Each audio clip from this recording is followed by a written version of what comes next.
ಇವತ್ತು ಆಗಸ್ಟ್ 23 ಶುಕ್ರವಾರ ಮುಖ್ಯಮಂತ್ರಿಗಳ ದಿಲ್ಲಿಗೆ ಹೋಗಿದ್ದಾರೆ. ಮುಖ್ಯಮಂತ್ರಿಗಳ ಮಾತ್ರ ಅಲ್ಲ, ಉಪಮುಖ್ಯಮಂತ್ರಿಗಳು ಹೋಗಿದ್ದಾರೆ. ಸ್ಪೆಷಲ್ ಫ್ಲೈಟ್ನಲ್ಲಿ ಡೆಲ್ಲಿ ರೀಚ್ ಆಗಿದ್ದಾರೆ. ಕರ್ನಾಟಕ ಭವನದಲ್ಲಿ ಸ್ವಲ್ಪ ರೆಸ್ಟ್ ಮಾಡಿದ್ರು. ಈಗ ಸೋನಿಯಾ ಗಾಂಧಿ, ರಾಹುಲ್ ಗಾಂಧಿ, ಮಲ್ಲಿಕಾರ್ಜುನ ಖರ್ಗೆ ಅವರ ಭೇಟಿಗೆ ಹೋಗ್ತಾ ಇದ್ದಾರೆ. ಮುಖ್ಯಮಂತ್ರಿಗಳ ಖಾಲಿ ಕೈಲಿ ಹೋಗಿಲ್ಲ. ಖಾಲಿ ಕೈಯಲ್ಲಿ ಹೋಗಿಲ್ಲ ಇನ್ ದ ಸೆನ್ಸ್ ಏನ ತಗೊಂಡು ಹೋಗಿದ್ದಾರೆ ಅನ್ಕೋಬೇಡಿ. ನಿನ್ನೆ ಶಾಸಕಾಂಗ ಪಕ್ಷದ ಸಭೆ, ಕಾಂಗ್ರೆಸ್ ಲೆಜಿಸ್ಲೇಟಿವ್ ಪಾರ್ಟಿಯ ಸಭೆಯಲ್ಲಿ ಎಲ್ಲ ಶಾಸಕರು ಒಕ್ಕೋರಲಿನಿಂದ ಕೊಟ್ಟ ಬೆಂಬಲದ ಕಾನ್ಫಿಡೆನ್ಸ್ ಅನ್ನ ದಿಲ್ಲಿಗೆ ತಗೊಂಡೋಗಿದ್ದಾರೆ. ಒಕ್ಕೋರಲಿನಿಂದ ಕೊಟ್ಟ ಬೆಂಬಲದ ಕಾನ್ಫಿಡೆನ್ಸ್ ನೊಂದಿಗೆ ಮುಖ್ಯಮಂತ್ರಿಗಳು ದಿಲ್ಲಿಗೆ ಹೋಗಿದ್ದಾರೆ.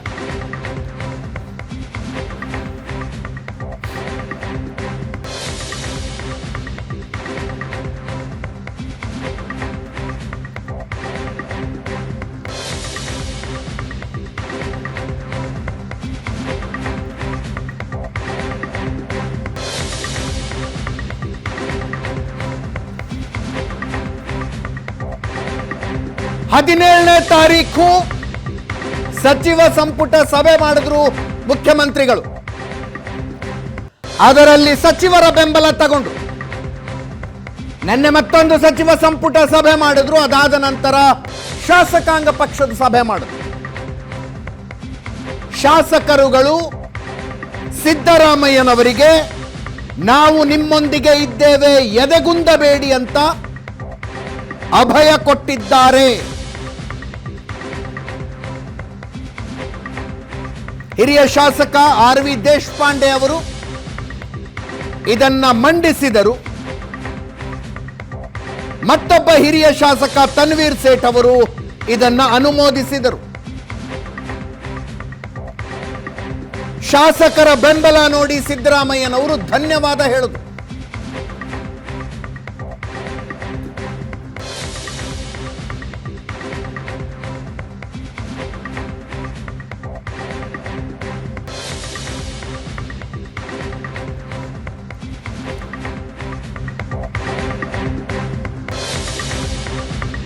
ಈ ಸಂದರ್ಭದಲ್ಲಿ ಸಿದ್ದರಾಮಯ್ಯನವರು ಶಾಸಕರನ್ನುದ್ದೇಶಿಸಿ ಮಾತಾಡಿದ್ದಾರೆ.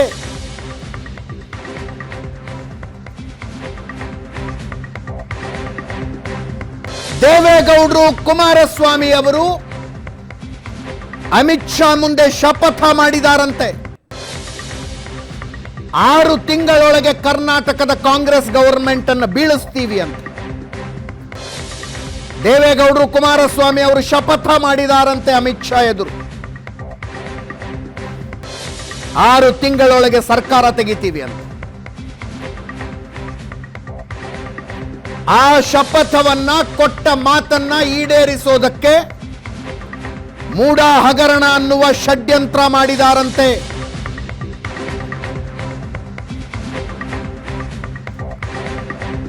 ರಾಜೀನಾಮೆ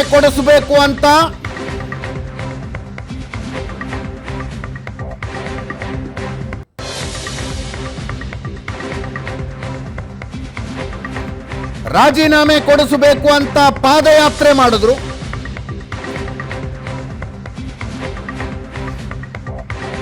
ಆಗ್ಲೂ ಆಗ್ಲಿಲ್ಲ ಅಂತ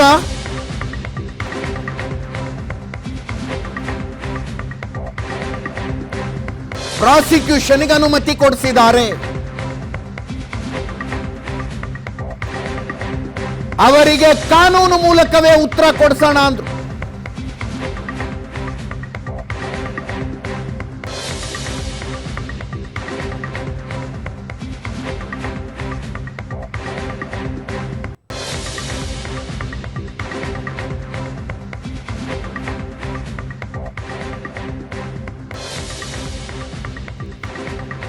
ಇದೊಂದು ಷಡ್ಯಂತ್ರ. ಈ ಷಡ್ಯಂತ್ರಕ್ಕೆ ಕಾನೂನಿನ ಮೂಲಕವೇ ಉತ್ತರ ಕೊಡೋಣ ಅಂತ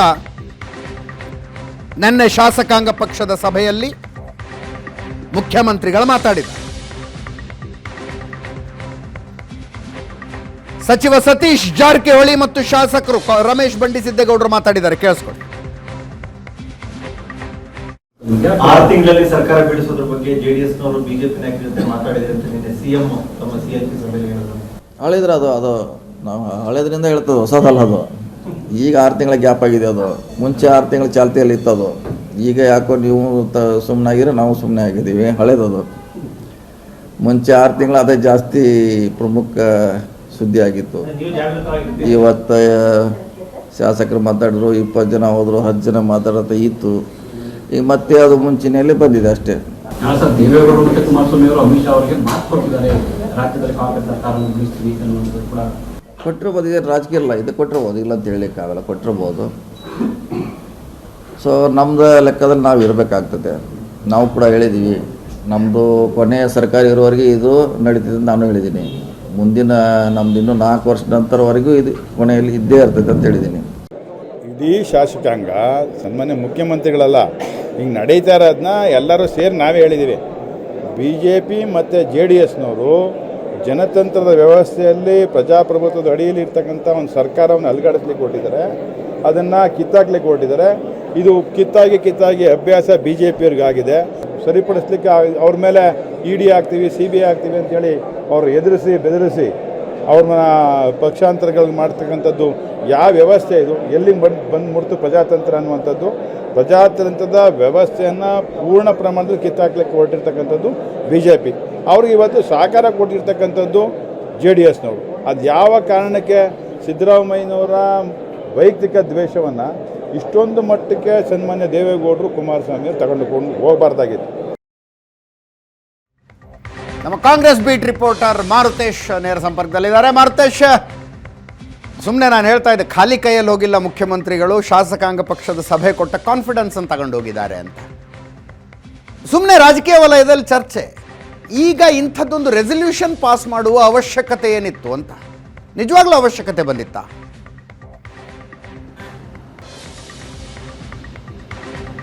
ಅಲ್ಲ, ಸಿದ್ದರಾಮಯ್ಯನವರಿಗೆ ಶಾಸಕರ ಬಲ ಅತ್ಯಂತ ಮಹತ್ವದ್ದು. ಯಾಕಂದರೆ ಸಿದ್ದರಾಮಯ್ಯನವರು ಸೆಲೆಕ್ಟೆಡ್ ಮುಖ್ಯಮಂತ್ರಿ ಅಲ್ಲ, ಶಾಸಕರಿಂದ ಎಲೆಕ್ಟ್ ಆಗಿರೋ ಮುಖ್ಯಮಂತ್ರಿ. ಯಾಕಂದರೆ ಮುಖ್ಯಮಂತ್ರಿಗಳ ಆಯ್ಕೆ ಸಂದರ್ಭದಲ್ಲಿ ಆದಂತಹ ಬೆಳವಣಿಗೆಗಳನ್ನು ಕೂಡ ನಾವು ನೋಡಿದ್ದೀವಿ.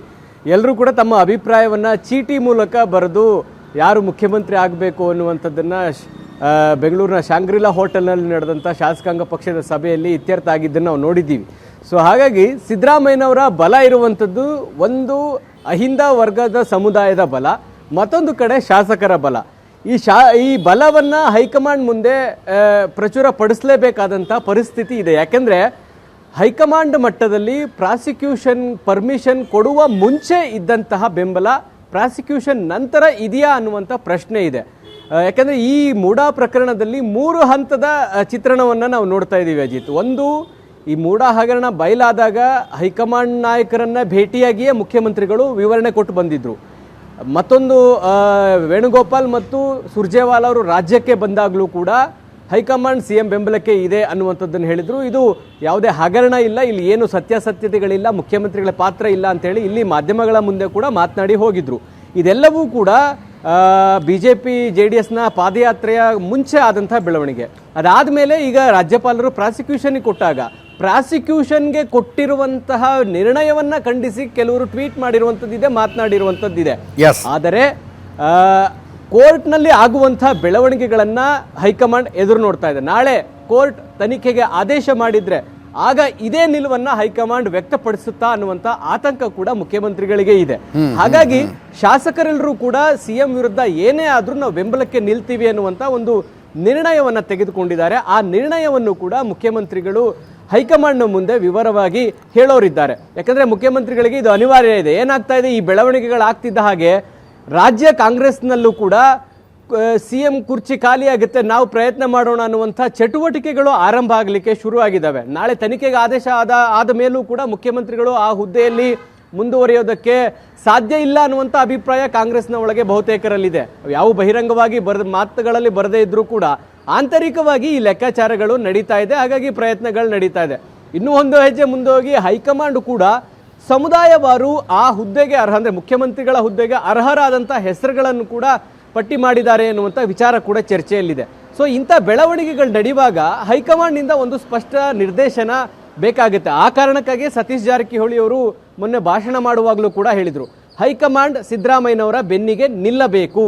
ಇಂಥದ್ದೇ ವಿಚಾರ ಅಂದರೆ ನಾಳೆ ಕೋರ್ಟ್ ತನಿಖೆ ಮಾಡುವಂಥ ಆದೇಶ ಮಾಡಿದಾಗಲೂ ಕೂಡ ಮುಖ್ಯಮಂತ್ರಿಗಳನ್ನು ನಾವು ಕೆಳಗಿಳಿಸಲ್ಲ ಅನ್ನುವಂಥ ಒಂದು ನಿರ್ಣಯವನ್ನು ಹೈಕಮಾಂಡ್ ತೆಗೆದುಕೊಳ್ಬೇಕು ಮತ್ತು ಆ ರೀತಿಯಾದಂಥ ಅಧಿಕೃತ ಘೋಷಣೆ ಮಾಡಲಿ ಅನ್ನುವಂಥ ಒತ್ತಾಯವನ್ನು ಸತೀಶ್ ಜಾರಕಿಹೊಳಿ ಅವರು ಮಾಡಿದರು. ಅಂದರೆ ಇದರ ಅರ್ಥ ನಾಳೆ ಕೋರ್ಟ್ ತೆಗೆದುಕೊಳ್ಳುವಂಥ ಯಾವುದೇ ತೀರ್ಪು ಕೊಡುವಂಥದ್ದಿರ್ಬೋದು, ಆ ತೀರ್ಪಿನ ಮೇಲೆ ಹೈಕಮಾಂಡ್ ಯಾವುದೇ ತೀರ್ಮಾನಗಳನ್ನು ತೆಗೆದುಕೊಳ್ಳಬಹುದಾದಂಥ ಆತಂಕ CMಗೂ ಇದೆ, ಅವರ ಆಪ್ತ ಸಚಿವರ ಬಣದಲ್ಲೂ ಕೂಡ ಇದೆ.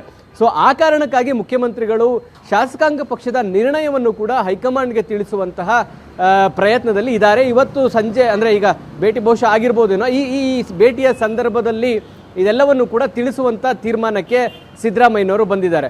ಬಹಳ ಸ್ಪಷ್ಟ, ಇಂಥ ಬೆಳವಣಿಗೆಗಳಾದಾಗ ಪಕ್ಷದ ಒಳಗೆ CM ಸ್ಥಾನವನ್ನು ಕ್ಲೈಮ್ ಮಾಡುವಂಥವರ ಸಂಖ್ಯೆಗಳು ಕೂಡ ಜಾಸ್ತಿ ಆಗುತ್ತೆ, ಟೀಮ್ಗಳು ಕೂಡ ಜಾಸ್ತಿ ಆಗುತ್ತೆ, ಗುಂಪುಗಾರಿಕೆ ಜಾಸ್ತಿ ಆಗುತ್ತೆ. ನಾಳೆ ಇದು ತಾರಕಕ್ಕೇರಿದ್ರೆ ಸಿದ್ದರಾಮಯ್ಯನವರಿಗೆ ನಿಶ್ಚಿತವಾಗಿಯೂ ಒಂದು ಆತಂಕ ಇದ್ದೇ ಇರುತ್ತೆ. ಯಾಕೆಂದರೆ ವಿಪಕ್ಷಗಳು ರಾಜೀನಾಮೆ ಕೇಳೋದು ಬೇರೆ, ಸ್ವಪಕ್ಷಗಳೇ ತನಿಖೆಗೆ ಆದೇಶ ಮಾಡಿದಾಗ ಮುಖ್ಯಮಂತ್ರಿಗಳ ಹುದ್ದೆಯಲ್ಲಿ ಮುಂದುವರಿಯೋದಕ್ಕೆ ನೈತಿಕತೆ ಇಲ್ಲ ಅನ್ನುವಂಥ ವಿಚಾರವನ್ನು ಯಾರಾದರೂ ಕಾಂಗ್ರೆಸ್ನ ನಾಯಕರುಗಳು ಮಾತಾಡ್ಲಿಕ್ಕೆ ಶುರು ಮಾಡಿದರೆ ಸಿದ್ದರಾಮಯ್ಯನವರ ನೈತಿಕ ಸ್ಥೈರ್ಯವೇ ಕುಸಿದು ಹೋಗುತ್ತೆ. ಸೊ ಆ ಕಾರಣಕ್ಕಾಗಿ ಶಾಸಕರ ಈ ಎಲ್ಲ ಬೆಂಬಲದ ನಿರ್ಣಯವನ್ನು ತೆಗೆದುಕೊಂಡು ಹೋಗಿ ಹೈಕಮಾಂಡ್ನಿಂದ ಒಂದು ಕ್ಲಿಯರ್ ಮೆಸೇಜ್ ಪಡೆದುಕೊಂಡು ಬರುವಂತಹ ಅಭಿಲಾಷೆಯಲ್ಲಿ ಇದ್ದಂಗಿದೆ. ಆದರೆ ಹೈಕಮಾಂಡ್ ಆ ಕ್ಲಿಯರ್ ಮೆಸೇಜ್ ಕೊಡುವಂಥ ಪರಿಸ್ಥಿತಿಯಲ್ಲಿ ಇದೆಯಾ ಅಥವಾ 29ನೇ ತಾರೀಕಿನ ನಂತರ ಏನಾಗುತ್ತೆ ಅನ್ನುವಂಥದ್ದನ್ನ ಹೈಕಮಾಂಡ್ ಕಾದು ನೋಡ್ತಾ ಇದೆಯಾ ಅನ್ನುವಂಥ ವಿಚಾರದ ಬಗ್ಗೆ ಯಾವುದೇ ಕ್ಲಾರಿಟಿಗಳು ಇನ್ನೂ ಸಿಗ್ತಾ ಇಲ್ಲ ಅಜಿತ್. ಸೊ ಹಾಗಿದ್ರೆ ಇವತ್ತು ಹೈಕಮಾಂಡಿನ ಮುಖಂಡರು ಯಾರೋ ಮಾಧ್ಯಮದ ಎದುರಿಗೆ ಬಂದು ನಾವು ಹೈಕಮಾಂಡ್ನವರು ಸಿದ್ದರಾಮಯ್ಯನವರ ಬೆಂಬಲಕ್ಕೆ ನಿಲ್ತೀವಿ ಅಂತ ಹೇಳಬಹುದು ಅಥವಾ ಹೇಳಿಸಬಹುದು, ಅದೇನೋ ನಿರೀಕ್ಷೆ ಇತ್ತು. ನಿಮ್ಮ ಪ್ರಕಾರ ಅದು ಡೌಟ್ ಅನ್ನಿಸ್ತಾ ಇದೆ? ಇಲ್ಲ, ಯಾಕೆಂದರೆ ಕೋರ್ಟಲ್ಲಿ ಏನಾಗುತ್ತೆ ಅನ್ನುವಂಥದ್ದು ನೋಡಬೇಕು. ಯಾಕೆಂದರೆ ಕೋರ್ಟ್ ತೀರ್ಮಾನಕ್ಕೂ ಮುಂಚೆಯೇ ನಾವೊಂದು ನಿರ್ಣಯ ಮಾಡೋದು ಸರಿನಾ ಅನ್ನುವಂಥ ಪ್ರಶ್ನೆ ಈಗ ಹೈಕಮಾಂಡ್ ಮಟ್ಟದಲ್ಲಿ ಇದೆ. ಯಾಕೆಂದರೆ ಹೈಕಮಾಂಡ್ ಆಲೋಚನೆ ಮಾಡುವಾಗ ಬರೀ ಕರ್ನಾಟಕ ರಾಜ್ಯವನ್ನಷ್ಟೇ ಗಮನದಲ್ಲಿಟ್ಕೊಂಡು ಮಾಡಬೇಕಾಗಿಲ್ಲ. ಯಾಕಂದರೆ ವಿಪಕ್ಷದಲ್ಲಿರುವಾಗ ಇಡೀ ದೇಶದ ಪರಿಸ್ಥಿತಿಯನ್ನು ಗಮನದಲ್ಲಿ ಇಟ್ಕೊಳ್ಬೇಕು. ನಾಳೆ ಆಡಳಿತ ಪಕ್ಷವನ್ನು ಕೇಂದ್ರದಲ್ಲಿ ಟೀಕೆ ಮಾಡೋದಕ್ಕಾಗಲಿ ಅಥವಾ ಅವ್ರನ್ನ ತರಾಟೆಗೆ ತೆಗೆದುಕೊಳ್ಳೋದಕ್ಕಾಗಲಿ ನಾವು ಸರಿ ಇದೀವ ಅನ್ನುವಂಥದ್ದು ಪ್ರಶ್ನೆ ಕೂಡ ಎದುರಾಗುತ್ತೆ. ಯಾಕೆಂದರೆ ವಾಲ್ಮೀಕಿ ನಿಗಮದ ಹಗರಣದಲ್ಲಿ ನಿರ್ಮಲಾ ಸೀತಾರಾಮನ್ ಅವರು ಸೆಷನ್ನಲ್ಲಿ ಮಾತನಾಡುವಂಥ ಸಂದರ್ಭದಲ್ಲಿ ರಾಹುಲ್ ಅವರು ಒಂದೇ ಒಂದು ಮಾತನ್ನು ತಿರುಗೇಟು ಕೊಡಲಿಕ್ಕೆ ಸಾಧ್ಯ ಆಗಲಿಲ್ಲ. ಹೇಗೆ ಕರ್ನಾಟಕದಲ್ಲಿ ST ನಿಗಮದ ಹಣವನ್ನು ಲೂಟಿ ಹೊಡೆದಿದೆ ಅನ್ನೋದ್ರ ಬಗ್ಗೆ ವಿವರವಾಗಿ ಮಾತನಾಡುವಾಗ ಮುಖ್ಯಮಂತ್ರಿಗಳು ಬಳಸಿದಂಥ ಪದಗಳನ್ನೇ ಇಮಿಟೇಟ್ ಮಾಡಿ ಮಾತನಾಡುವಾಗ ರಾಹುಲ್ ಸುಮ್ಮನೆ ಕೂತಿದ್ರು. ಅಂದರೆ ಎಷ್ಟು ಮುಜುಗರ ಆಯಿತು ಕರ್ನಾಟಕದ ಈ ಹಗರಣದಿಂದಾಗಿ ಅನ್ನುವಂಥದ್ದು. ಹಾಗಾಗಿಯೇ ಇಂಥ ಹಂತದಲ್ಲಿ ನಿರ್ಣಯ ತೆಗೆದುಕೊಳ್ಳೋಕೆ ಇದು ಸೂಕ್ತ ಸಮಯವ ಅನ್ನುವಂಥದ್ದನ್ನು ಕೂಡ ಹೈಕಮಾಂಡ್ ಎದುರು ನೋಡ್ತಾ ಇದೆ. ಸೊ ಹೈಕಮಾಂಡ್ ನಾಯಕರ ಮನಸ್ಥಿತಿ ಕೂಡ ಅದೇ ರೀತಿ ಇದೆ. ಕಾನೂನು ಹೋರಾಟದಲ್ಲಿ ಏನಾಗುತ್ತೆ ನೋಡೋಣ, 29ರ ಬಳಿಕ ತೀರ್ಮಾನ ಮಾಡೋಣ ಅನ್ನುವಂಥ ಮನಸ್ಥಿತಿ ಇರುತ್ತೆ. ಆದರೆ ಬಹಿರಂಗವಾಗಿ ಘೋಷಣೆ ಅಂತೂ ನಿಶ್ಚಿತವಾಗಿ ಮಾಡಲಿಕ್ಕೆ ಸಾಧ್ಯ ಇಲ್ಲ ಅಂತ ಅನಿಸ್ತಾ ಇದೆ ಅಜಿತ್. ಸೊ ಹಾಗಿದ್ರೆ ಮುಖ್ಯಮಂತ್ರಿಗಳ ಸಭೆ ಮುಗಿಸ್ಕಡ್ತಾರೆ, ವಾಪಸ್ ಬರ್ತಾರೆ. ಸಭೆಯಿಂದ ಹೊರಗೆ ಬಂದ ನಂತರ ಸಿದ್ದರಾಮಯ್ಯನವರು ಏನು ಹೇಳ್ತಾರೆ, ಹೆಂಗೆ ಹೇಳ್ತಾರೆ, ಅವರ ಮುಖಭಾವ ಹೆಂಗಿರುತ್ತೆ, ಬಾಡಿ ಲ್ಯಾಂಗ್ವೇಜ್ ಹೆಂಗಿರುತ್ತೆ ಅನ್ನೋದರ ಆಧಾರದ ಮೇಲೆ ನಾವು ಸಭೆಯೊಳಗೆ ಏನಾಯಿತು ಅನ್ನೋದನ್ನು ಗೆಸ್ ಮಾಡಬೇಕೀಗ. ಅಲ್ಲ, ಮುಖ್ಯಮಂತ್ರಿಗಳಿಗೆ ಆ ಮೆಸೇಜ್ ಕೊಡ್ಬೋದು ಹೈಕಮಾಂಡ್, ಆದರೆ ಮುಖ್ಯಮಂತ್ರಿಗಳು ಅದನ್ನು ತಿಳಿಸ್ತಾರ ಅನ್ನುವಂಥ ಕುತೂಹಲ ಇದೆ. ಮಾಧ್ಯಮಗಳ ಮುಂದೆ ಹೇಳದೇ ಇದ್ರು, ಅವರ ಆಪ್ತ ವಲಯದಲ್ಲಾದರೂ ಈ ರೀತಿ ಆಯಿತು ಚರ್ಚೆಗಳು, ಹೈಕಮಾಂಡ್ ಯಾವುದೇ ಕಾರಣಕ್ಕೂ ನನ್ನನ್ನು ಇಳಿಸಲ್ಲ, ಕಂಟಿನ್ಯೂ ಮಾಡ್ತೀನಿ ಅನ್ನುವಂಥ ವಿಚಾರನೋ ಏನೇನು ಚರ್ಚೆ ಆಗಿದೆ ಅನ್ನೋದನ್ನು ಆಪ್ತವಾಗಿ ಹೇಳ್ಕೊಳ್ಬೋದು. ಆದರೆ ಮಾಧ್ಯಮಗಳ ಮುಂದೆ ಅದನ್ನು ಹೇಳ್ತಾರೆ ಅನ್ನುವಂಥ ನಿರೀಕ್ಷೆಗಳಂತೂ ನಮಗೆ ಇಲ್ಲ. ಯಾಕೆಂದರೆ ಆ ರೀತಿಯಾಗಿ ಹೇಳಿದರೆ ಸಹಜವಾಗಿ ಒಂದು ವಿರೋಧ ಇರುತ್ತೆ. ವಿರೋಧಿ ಬಣದಲ್ಲಿರ್ತಕ್ಕಂಥವ್ರಿಗೂ ಕೂಡ ಟೆನ್ಷನ್ಗಳು ಶುರುವಾಗುತ್ತೆ, ಅವರು ಬೇರೆ ಆಕ್ಟಿವಿಟಿಗಳನ್ನು ಶುರು ಮಾಡ್ತಾರೆ ಅನ್ನುವಂಥ ಆತಂಕ ಕೂಡ ಇದೆ. ಸೊ ಹಾಗಾಗಿ ಕೋರ್ಟ್ನ ನಿರ್ಣಯದ ಮೇಲೆ, ಅಂದರೆ ಕೋರ್ಟ್ನ ವಿಚಾರಣೆ ತೀರ್ಪಿನ ಬಳಿಕವೇ ಅಂತಿಮವಾಗಿ ಹೈಕಮಾಂಡ್ ತೀರ್ಮಾನವನ್ನು ತೆಗೆದುಕೊಳ್ಳುತ್ತೆ. ಆದರೆ ಹೈಕಮಾಂಡ್ ನಿಶ್ಚಿತವಾಗಿಯೂ ನನಗನ್ಸುತ್ತೆ ಘೋಷಣೆ ಮಾಡೋದಿಲ್ಲ. ಕಾನೂನು ಹೋರಾಟದಲ್ಲಿ ನಾವು ನಿಮ್ಮ ಜೊತೆಗೆ ಇರ್ತೀವಿ ಅನ್ನುವಂಥ ಸಲಹೆಯನ್ನಷ್ಟೇ ಕೊಡಬಹುದು ವಿನಃ ಮುಂದಿನ ತೀರ್ಮಾನಗಳನ್ನು ನೋಡೋಣ ಅಂತ ಹೇಳ್ತಾರೆ ಅಂತ ಅನಿಸ್ತಾ ಇದೆ Ajith. Yes, thank you so much Marutesh ನಿಮ್ಮ ಎಲ್ಲ ಮಾಹಿತಿಗೆ. ಆಗಲೇ ಹೇಳಿದ ಹಾಗೆ ಮುಖ್ಯಮಂತ್ರಿಗಳು ಈಗಾಗಲೇ ದಿಲ್ಲಿಲಿದ್ದಾರೆ, ಉಪಮುಖ್ಯಮಂತ್ರಿಗಳು ಅಲ್ಲೇ ಇದ್ದಾರೆ, ಇನ್ನೂ ಹಲವು ಸಚಿವರಿದ್ದಾರೆ. KJ George, doctor Parameshwar, Zameer Ahmed Khan, MLC Govindaraju ಎಲ್ಲರೂ ದಿಲ್ಲಿಲಿದ್ದಾರೆ. ಶಾಸಕಾಂಗ ಪಕ್ಷದ ಸಭೆಯ ಬೆಂಬಲವನ್ನು ಪಡೆದು ಹೈಕಮಾಂಡ್ ಭೇಟಿಗೆ ಹೋಗಿದ್ದಾರೆ ಮುಖ್ಯಮಂತ್ರಿಗಳು.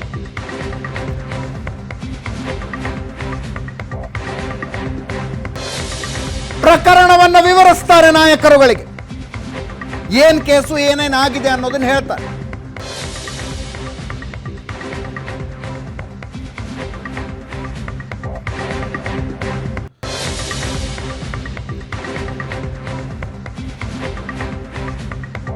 ಹೈಕೋರ್ಟ್ನಲ್ಲಿ ಕೇಸ್ ಇದೆ. 29ನೇ ತಾರೀಕು ಮತ್ತೆ ವಿಚಾರಣೆ ಮುಂದುವರಿಯುತ್ತೆ.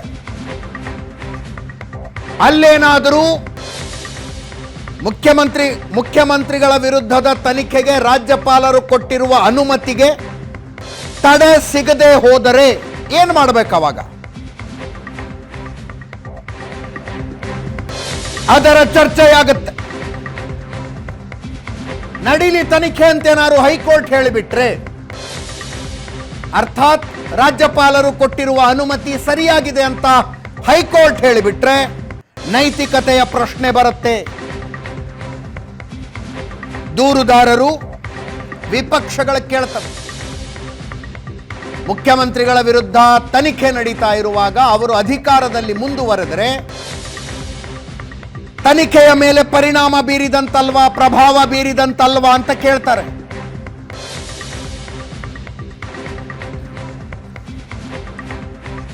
ಬಿಜೆಪಿ ಜೆಡಿಎಸ್ ಕೈಗೆ ಒಂದು ಅಸ್ತ್ರ ಸಿಕ್ಕಂಗಾಗತ್ತೆ.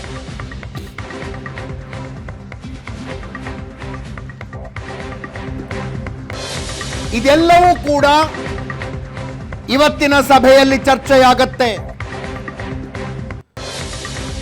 ಸಿದ್ದರಾಮಯ್ಯನವರು ಅನ್ಡೌಟೆಡ್ಲಿ ಒಬ್ಬ ಮಾಸ್ ಲೀಡರ್.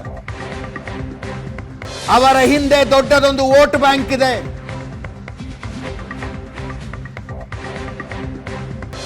ಈಗ ಅವರ ಮೇಲೆ ಮೂಢ ಹಗರಣದ ಆರೋಪ ಬಂದಿದೆ.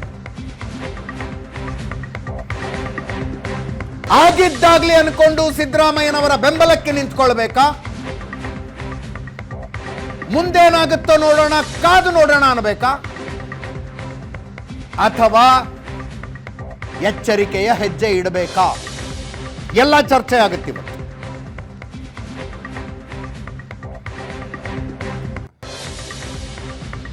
ಸಭೆ ಆರಂಭಗೊಂಡಿರುವ ದೃಶ್ಯಗಳನ್ನು ನೋಡ್ತಾ ಇದ್ದೀರಿ. ಸಭೆ ಶುರುವಾಗಿದೆ ಈಗಾಗಲೇ. ಸಭೆಯ ಫೋಟೋಗಳು,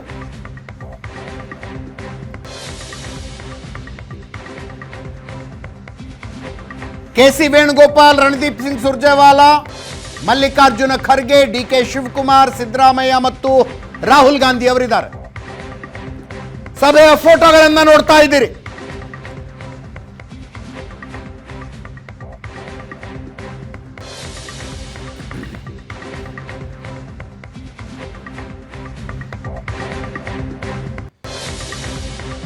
ಸಭೆಯ ಒಳಗೆ ಏನಾಯ್ತು ಅನ್ನೋ ಸುದ್ದಿ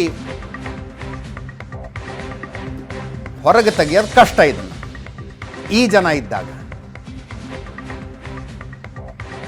ನಮಗೆ ಸುದ್ದಿ ಬರಬೇಕು ಅಂದರೆ ಮಲ್ಲಿಕಾರ್ಜುನ ಖರ್ಗೆ ಅವರು, ಡಿ ಕೆ ಶಿವಕುಮಾರು ಅಥವಾ ಸಿದ್ದರಾಮಯ್ಯನವರು ಹೊರಗೆ ಬಂದು ತಮ್ಮ ಆಪ್ತರಿಗೆ ಹೇಳ್ಬೇಕು ಹಿಂಗಾಯ್ತು ಅಂತ. ಅಂದ್ರಷ್ಟೇ ಹೊರಗೆ ಬರುತ್ತೆ ಈ ಸುದ್ದಿ.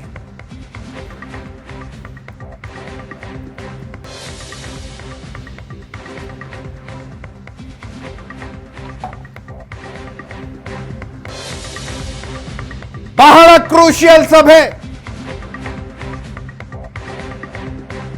ಮೂಢ ಹಗರಣದ ಎಲ್ಲ ಆಂಗಲ್ಗಳ ಚರ್ಚೆ ಆಗ್ತವೆ ಇದರಲ್ಲಿ.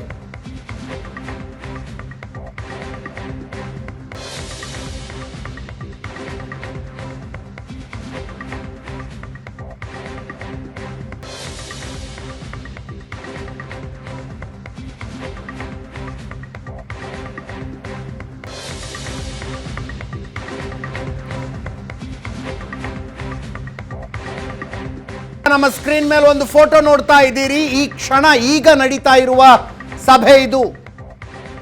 ವಿಪಕ್ಷ ನಾಯಕ ರಾಹುಲ್ ಗಾಂಧಿ, ಎಐಸಿಸಿ ಅಧ್ಯಕ್ಷ ಮಲ್ಲಿಕಾರ್ಜುನ ಖರ್ಗೆ, ಹಿರಿಯ ಕಾಂಗ್ರೆಸ್ ಮುಖಂಡರುಗಳಾದ ರಣದೀಪ್ ಸಿಂಗ್ ಸುರ್ಜೇವಾಲಾ, ಕೆಸಿ ವೇಣುಗೋಪಾಲ್ ಇದ್ದಾರೆ. ಈ ಸಭೆಗೆ ರಾಜ್ಯದಿಂದ ಹೋಗಿರುವವರ ಪೈಕಿ ಮುಖ್ಯಮಂತ್ರಿಗಳು, ಉಪಮುಖ್ಯಮಂತ್ರಿಗಳ ಕೂತ್ಕೊಂಡಿದ್ದಾರೆ. ಮೂಢ ಹಗರಣ ಮುಂದೇನು ಮಾಡಬೇಕು ಅಂತ ಚರ್ಚಿಸುವುದಕ್ಕೆ ಕರೆಯಲಾಗಿರುವ ಸಭೆ ಇದು. ಇನ್ಫ್ಯಾಕ್ಟ್ ದೆಹಲಿಗೆ ಹೋಗ್ತಾ ಇದ್ದೀವಿ ಅಂತ ಪತ್ರಿಕಾಗೋಷ್ಠಿಯಲ್ಲಿ ಹೇಳುವಾಗ ಡಿ ಕೆ ಶಿವಕುಮಾರ್ ಒಂದು ಮಾತನ್ನ ಒತ್ತಿ ಹೇಳಿದ್ರು. ಅದು ಯಾಕೆ ಅಂತ ನನಗೂ ಅರ್ಥ ಆಗಲಿಲ್ಲ. ಹೈಕಮಾಂಡ್ನವ್ರು ಕರೆದಿಲ್ಲ, ನಾವಾಗಲೇ ಹೋಗ್ತಾ ಇದ್ದೀವಿ ಅಂತ. ಈಗ ಪ್ರಕರಣ ಹೈಕೋರ್ಟ್ನಲ್ಲಿದೆ. ರಾಜ್ಯಪಾಲ ಥಾವರ್ ಚಂದ್ ಗೆಹ್ಲೋತರು ತನಿಖೆಗೆ ಅನುಮತಿ ಕೊಟ್ಟಿರುವುದು ತಪ್ಪು ಅಂತ ವಾದಿಸಿಕೊಂಡು ಸಿದ್ದರಾಮಯ್ಯನವರು ಹೈಕೋರ್ಟಿಗೆ ಹೋಗಿದ್ದಾರೆ. ಅವರ ಪರವಾಗಿ ಹಿರಿಯ ವಕೀಲ ಅಭಿಷೇಕ್ ಮನು ಸಿಂಘ್ವಿ ವಾದ ಮಾಡಿದ್ದಾರೆ. ಉಳಿದ ದೂರುದಾರರ ವಾದ ಕೇಳಿಸಿಕೊಳ್ಳಬೇಕು ಮತ್ತು ರಾಜ್ಯಪಾಲರ ವಾದವನ್ನೇ ಕೇಳಿಸಿಕೊಳ್ಳಬೇಕು ಅಂತ ಹೈಕೋರ್ಟ್ ಪ್ರಕರಣದ ವಿಚಾರಣೆಯನ್ನು 29ನೇ ತಾರೀಖಿಗೆ ಮುಂದೂಡಿದೆ. ಇವತ್ತು 23 ಆಕ್ಚುಲಿ ಜನಪ್ರತಿನಿಧಿಗಳ ವಿಶೇಷ ನ್ಯಾಯಾಲಯದಲ್ಲಿ ಇಬ್ಬರು ದೂರುದಾರರು ಸಲ್ಲಿಸಿದ್ದ PCR ಪೈಕಿ ಒಬ್ಬ ದೂರುದಾರರ PCRನ ವಾದವನ್ನ ಜನಪ್ರತಿನಿಧಿಗಳ ವಿಶೇಷ ನ್ಯಾಯಾಲಯ ಕೇಳಿಸ್ಕೊಂಡಿತ್ತು. 20ನೇ ತಾರೀಕು ಅದರ ಮೇಲೆ ಜಡ್ಜ್ಮೆಂಟ್ ಬರದಿತ್ತು. ಹೈಕೋರ್ಟ್ ಹೇಳ್ತು ಈ ಅರ್ಜಿಯ ವಿಚಾರಣೆ ಮುಗಿಯೋ ತನಕ ಇದಕ್ಕೆ ಸಂಬಂಧಿಸಿದ ಯಾವುದೇ ಬೆಳವಣಿಗೆಗಳು ಆಗಬಾರದು ಅಂತ ಹೈಕೋರ್ಟ್ ಹೇಳಿದೆ. ಅಷ್ಟರ ಮಟ್ಟಿಗೆ ಸಿದ್ದರಾಮಯ್ಯನವರಿಗೆ ರಿಲೀಫ್. ಇವತ್ತು 23, ಇನ್ನೇನು ಬಂದೇ ಬಿಡುತ್ತೆ 29, ಮತ್ತೆ ಶುರುವಾಗುತ್ತೆ ವಿಚಾರಣೆ. ಒಂದು ವೇಳೆ ಹೈಕೋರ್ಟು ರಾಜ್ಯಪಾಲರು ತನಿಖೆಗೆ ಅನುಮತಿ ಕೊಟ್ಟಿರೋದ್ರಲ್ಲಿ ಏನೂ ತಪ್ಪಿಲ್ಲ ಅಂತ ಹೇಳಿದ್ರೆ ಏನು ಮಾಡಬೇಕು? ಸಿದ್ದರಾಮಯ್ಯನವ್ರದ್ದು ಈ ಪ್ರಕರಣದಲ್ಲಿ ಏನೂ ತಪ್ಪಿಲ್ಲ, ನಾವು ಅವರ ಬೆಂಬಲಕ್ಕೆ ನಿಲ್ತೀವಿ ಅಂತ ದೆಹಲಿಯಲ್ಲಿ ಕಾಂಗ್ರೆಸ್ ನಿರ್ಧಾರ ಮಾಡುತ್ತಾ? ಇದು ಕೇವಲ ಕಾಂಗ್ರೆಸ್ಸಿಂದ ಒಂದೇ ನಿರ್ಧಾರ ಆಗಿರಲಿದೆಯಾ ಅಥವಾ INDIA ಮೈತ್ರಿಕೂಟ ಒಂದು ನಿರ್ಧಾರ ತೆಗೆದುಕೊಳ್ಳಬೇಕಾ? ಯಾಕಂದ್ರೆ ಆ ಆರ್ಜಿಕರ್ ಹಾಸ್ಪಿಟಲ್ನ ರೇಪ್ ಅಂಡ್ ಮರ್ಡರ್ ವಿಷಯದಲ್ಲಿ ರಾಹುಲ್ ಗಾಂಧಿ ಅವರು ಒಂದು ಟ್ವೀಟ್ ಮಾಡಿದ್ರು. ಇದು ಅನ್ಯಾಯ, ಇದು ಹಿಂಗಾಗಬಾರದು, ರಾಜ್ಯ ಸರ್ಕಾರ ಕ್ರಮ ಕೈಗೊಳ್ಳಬೇಕಾಗಿತ್ತು ಇತ್ಯಾದಿ ಇತ್ಯಾದಿ ಟ್ವೀಟ್ ಮಾಡಿದ್ರು. ಪಶ್ಚಿಮ ಬಂಗಾಳದ ಕೋಲ್ಕತ್ತಾದ ಆರ್ಜಿಕರ್ ಹಾಸ್ಪಿಟಲ್ ಅದು. ಅಲ್ಲಿ ತೃಣಮೂಲ ಕಾಂಗ್ರೆಸ್ ಅಧಿಕಾರದಲ್ಲಿದೆ, INDIA ಮೈತ್ರಿಕೂಟದ ಮಿತ್ರ ಪಕ್ಷ. ಅದರ ನಾಯಕರೊಬ್ಬರು ಹೇಳಿದ್ರು, ನಿಮ್ಮ ಸಿದ್ದರಾಮಯ್ಯನವ್ರ ಮೇಲೂ ಆರೋಪ ಬಂದಿದೆ, ರಾಜೀನಾಮೆ ತಗೊಳ್ತೀರಾ ಅಂತ TMC ನಾಯಕರೊಬ್ಬರು ಕೇಳಿದ್ರು. ಹಾಗಾದ್ರೆ ಇದು ಕಾಂಗ್ರೆಸ್ಸಿಂದ ಒಂದೇ ವಿಷಯವಾ ಅಥವಾ INDIA ಮೈತ್ರಿಕೂಟ ಒಟ್ಟಾಗಿ ನಿರ್ಧಾರ ತೆಗೆದುಕೊಳ್ಳಬೇಕಾ? ಹಲವು ರಾಜ್ಯಗಳಿಗೆ ವಿಧಾನಸಭಾ ಚುನಾವಣೆಗಳು ಬರ್ತಾ ಇದೆ, ಜಮ್ಮು ಕಾಶ್ಮೀರ, ಹರಿಯಾಣ ಸೇರಿದಂತೆ. ಆ ಚುನಾವಣೆಗಳ ಮೇಲೆ ಈ ಪ್ರಕರಣದ ಇಂಪ್ಯಾಕ್ಟ್ ಏನಾದ್ರು ಇರುತ್ತಾ? ಎಲ್ಲ ಚರ್ಚೆ ಆಗುವ ಸಾಧ್ಯತೆ ಇದೆ. ಉಪಮುಖ್ಯಮಂತ್ರಿ DK ಶಿವಕುಮಾರ್ ಮಾತಾಡಿದ್ದಾರೆ, ಸಚಿವ ಸತೀಶ್ ಜಾರಕಿಹೊಳಿ ಮಾತಾಡಿದ್ದಾರೆ. ಕೇಳಿಸ್ಕೊಳ್ಳಿ. ಯಾರು ಬೇಕಾದ್ರೂ ಬರೋದನ್ನ ಯಾರು ನಾವು ಬೇಡ ಅನ್ನೋಕ್ಕಾಗಲ್ಲ. ಅವ್ರದ್ದೇ ಡಿಪಾರ್ಟ್ಮೆಂಟ್ ಕೆಲಸ ಇರ್ತದೆ, ಪಾರ್ಟಿ ಕೆಲಸ ಇರ್ತದೆ, ಎಲ್ಲ ಇರ್ತದೆ. ನಾವು ಡಿಪಾರ್ಟ್ಮೆಂಟ್ ಕೆಲಸ ಇದೆ, ಪಾರ್ಟಿ ಕೆಲಸ ಇದೆ, ಎಲ್ಲ ಸೇರಿ ಒಟ್ಟಿಗೆ ಹೋಗ್ತಾ ಇದ್ವಿ.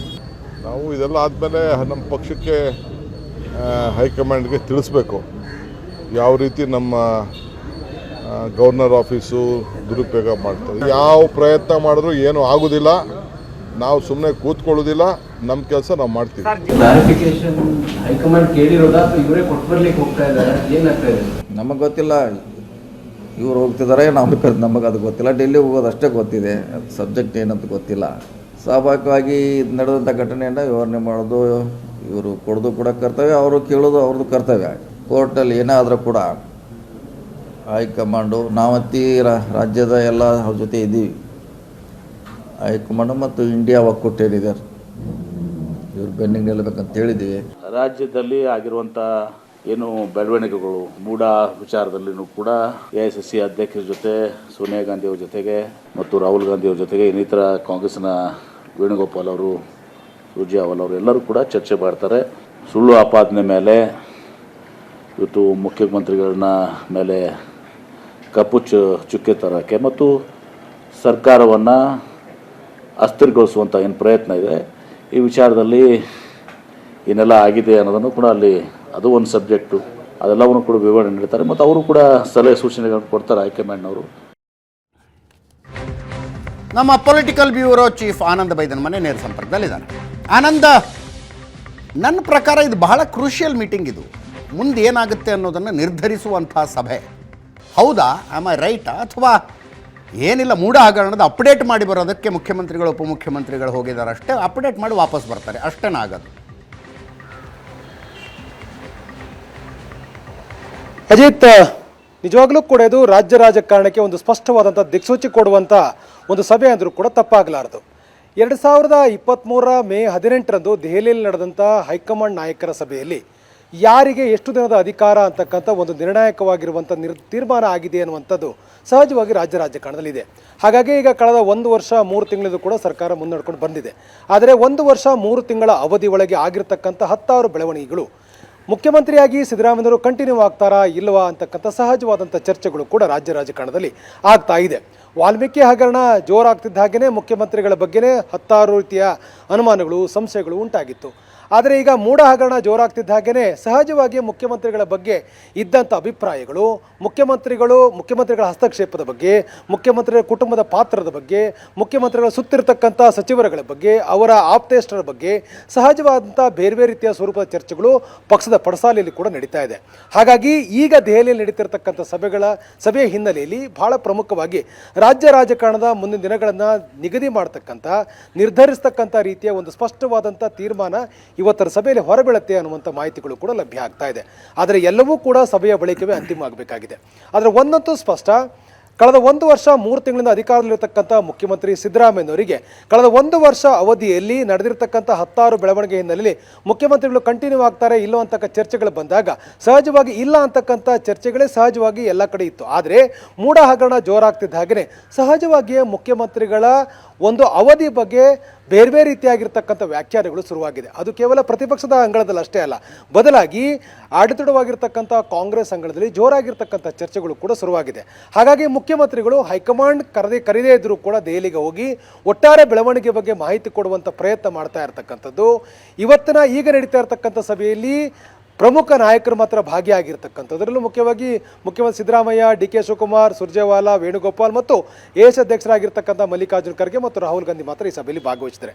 ಬಹಳ ಕ್ರೂಷಿಯಲ್ ಆಗಿರ್ತಕ್ಕಂಥ ಸಭೆ ಇದು. ಈ ಸಭೆ ನಡೀತಾ ಇರತಕ್ಕಂಥದ್ದು. ಈ ಸಭೆಯಲ್ಲಿ ಬಹಳ ಪ್ರಮುಖವಾಗಿರ್ತಕ್ಕಂಥ ನಿರ್ಧಾರವೊಂದನ್ನು ಹೈಕಮಾಂಡ್ ತೆಗೆದುಕೊಳ್ಳುತ್ತೆ ಅನ್ನುವಂಥ ಮಾಹಿತಿಗಳು ಕೂಡ ಲಭ್ಯ ಆಗಿದೆ. ನಾವು ಗಮನಿಸಬಹುದು, ಕೇವಲ ಇವತ್ತು ತೆಗೆದುಕೊಳ್ತಕ್ಕಂಥ ನಿರ್ಧಾರ ಎಲ್ಲೋ ಒಂದು ಕಡೆ ರಾಜಕೀಯವಾಗಿರ್ತಕ್ಕಂಥ ಎಲ್ಲೋ ಒಂದು ಕಡೆ ಡಿಫೆನ್ಸ್ ಮಾಡ್ತಕ್ಕಂಥ ಪ್ರಯತ್ನ ಅಷ್ಟೇ ಅಲ್ಲ, ಬದಲಾಗಿ ಮುಂಬರ್ತಕ್ಕಂಥ ಇತರ ರಾಜ್ಯಗಳ ಚುನಾವಣೆ ದೃಷ್ಟಿಯಿಂದಲೂ ಕೂಡ ಬಹಳ ಪ್ರಮುಖವಾಗಿರ್ತಕ್ಕಂಥ ಒಂದು ನಿರ್ಧಾರ ಆಗಿರುತ್ತೆ. ಕರ್ನಾಟಕ ರಾಜಕಾರಣದ ಮಟ್ಟಿಗೆ ಬಹಳ ಪ್ರಮುಖವಾದ ನಿರ್ಧಾರಗಳಾಗಿರುತ್ತೆ. ಪ್ರತಿಪಕ್ಷಗಳನ್ನು ಎದುರಿಸುವ ಸಂದರ್ಭದಲ್ಲಿ ಈ ವಿಚಾರ ಪ್ರಸ್ತಾಪ ಆದಾಗ ಯಾವ ರೀತಿ ಡಿಫೆನ್ಸ್ ಮಾಡಬೇಕು ಅನ್ನೋದು ಕೂಡ ಬಹಳ ಪ್ರಮುಖ ಆಗುತ್ತೆ. ಹಾಗಾಗಿ ಇವೆಲ್ಲ ದೃಷ್ಟಿಕೋನದಲ್ಲೂ ಕೂಡ ಇವತ್ತು ತೆಗೆದುಕೊಳ್ಳುವ ನಿರ್ಧಾರ ನಿಜವಾಗಲೂ ಕೂಡ ಬಹಳ ಪ್ರಮುಖವಾಗಿರೋದು. ಹಾಗಾಗಿ ಹೈಕಮಾಂಡ್ ಯಾವ ನಿರ್ಧಾರ ತೆಗೆದುಕೊಳ್ಳುತ್ತೆ ಅನ್ನುವಂಥದ್ದು ಕುತೂಹಲಕ್ಕೆ ಕಾರಣ ಆಗಿದೆ.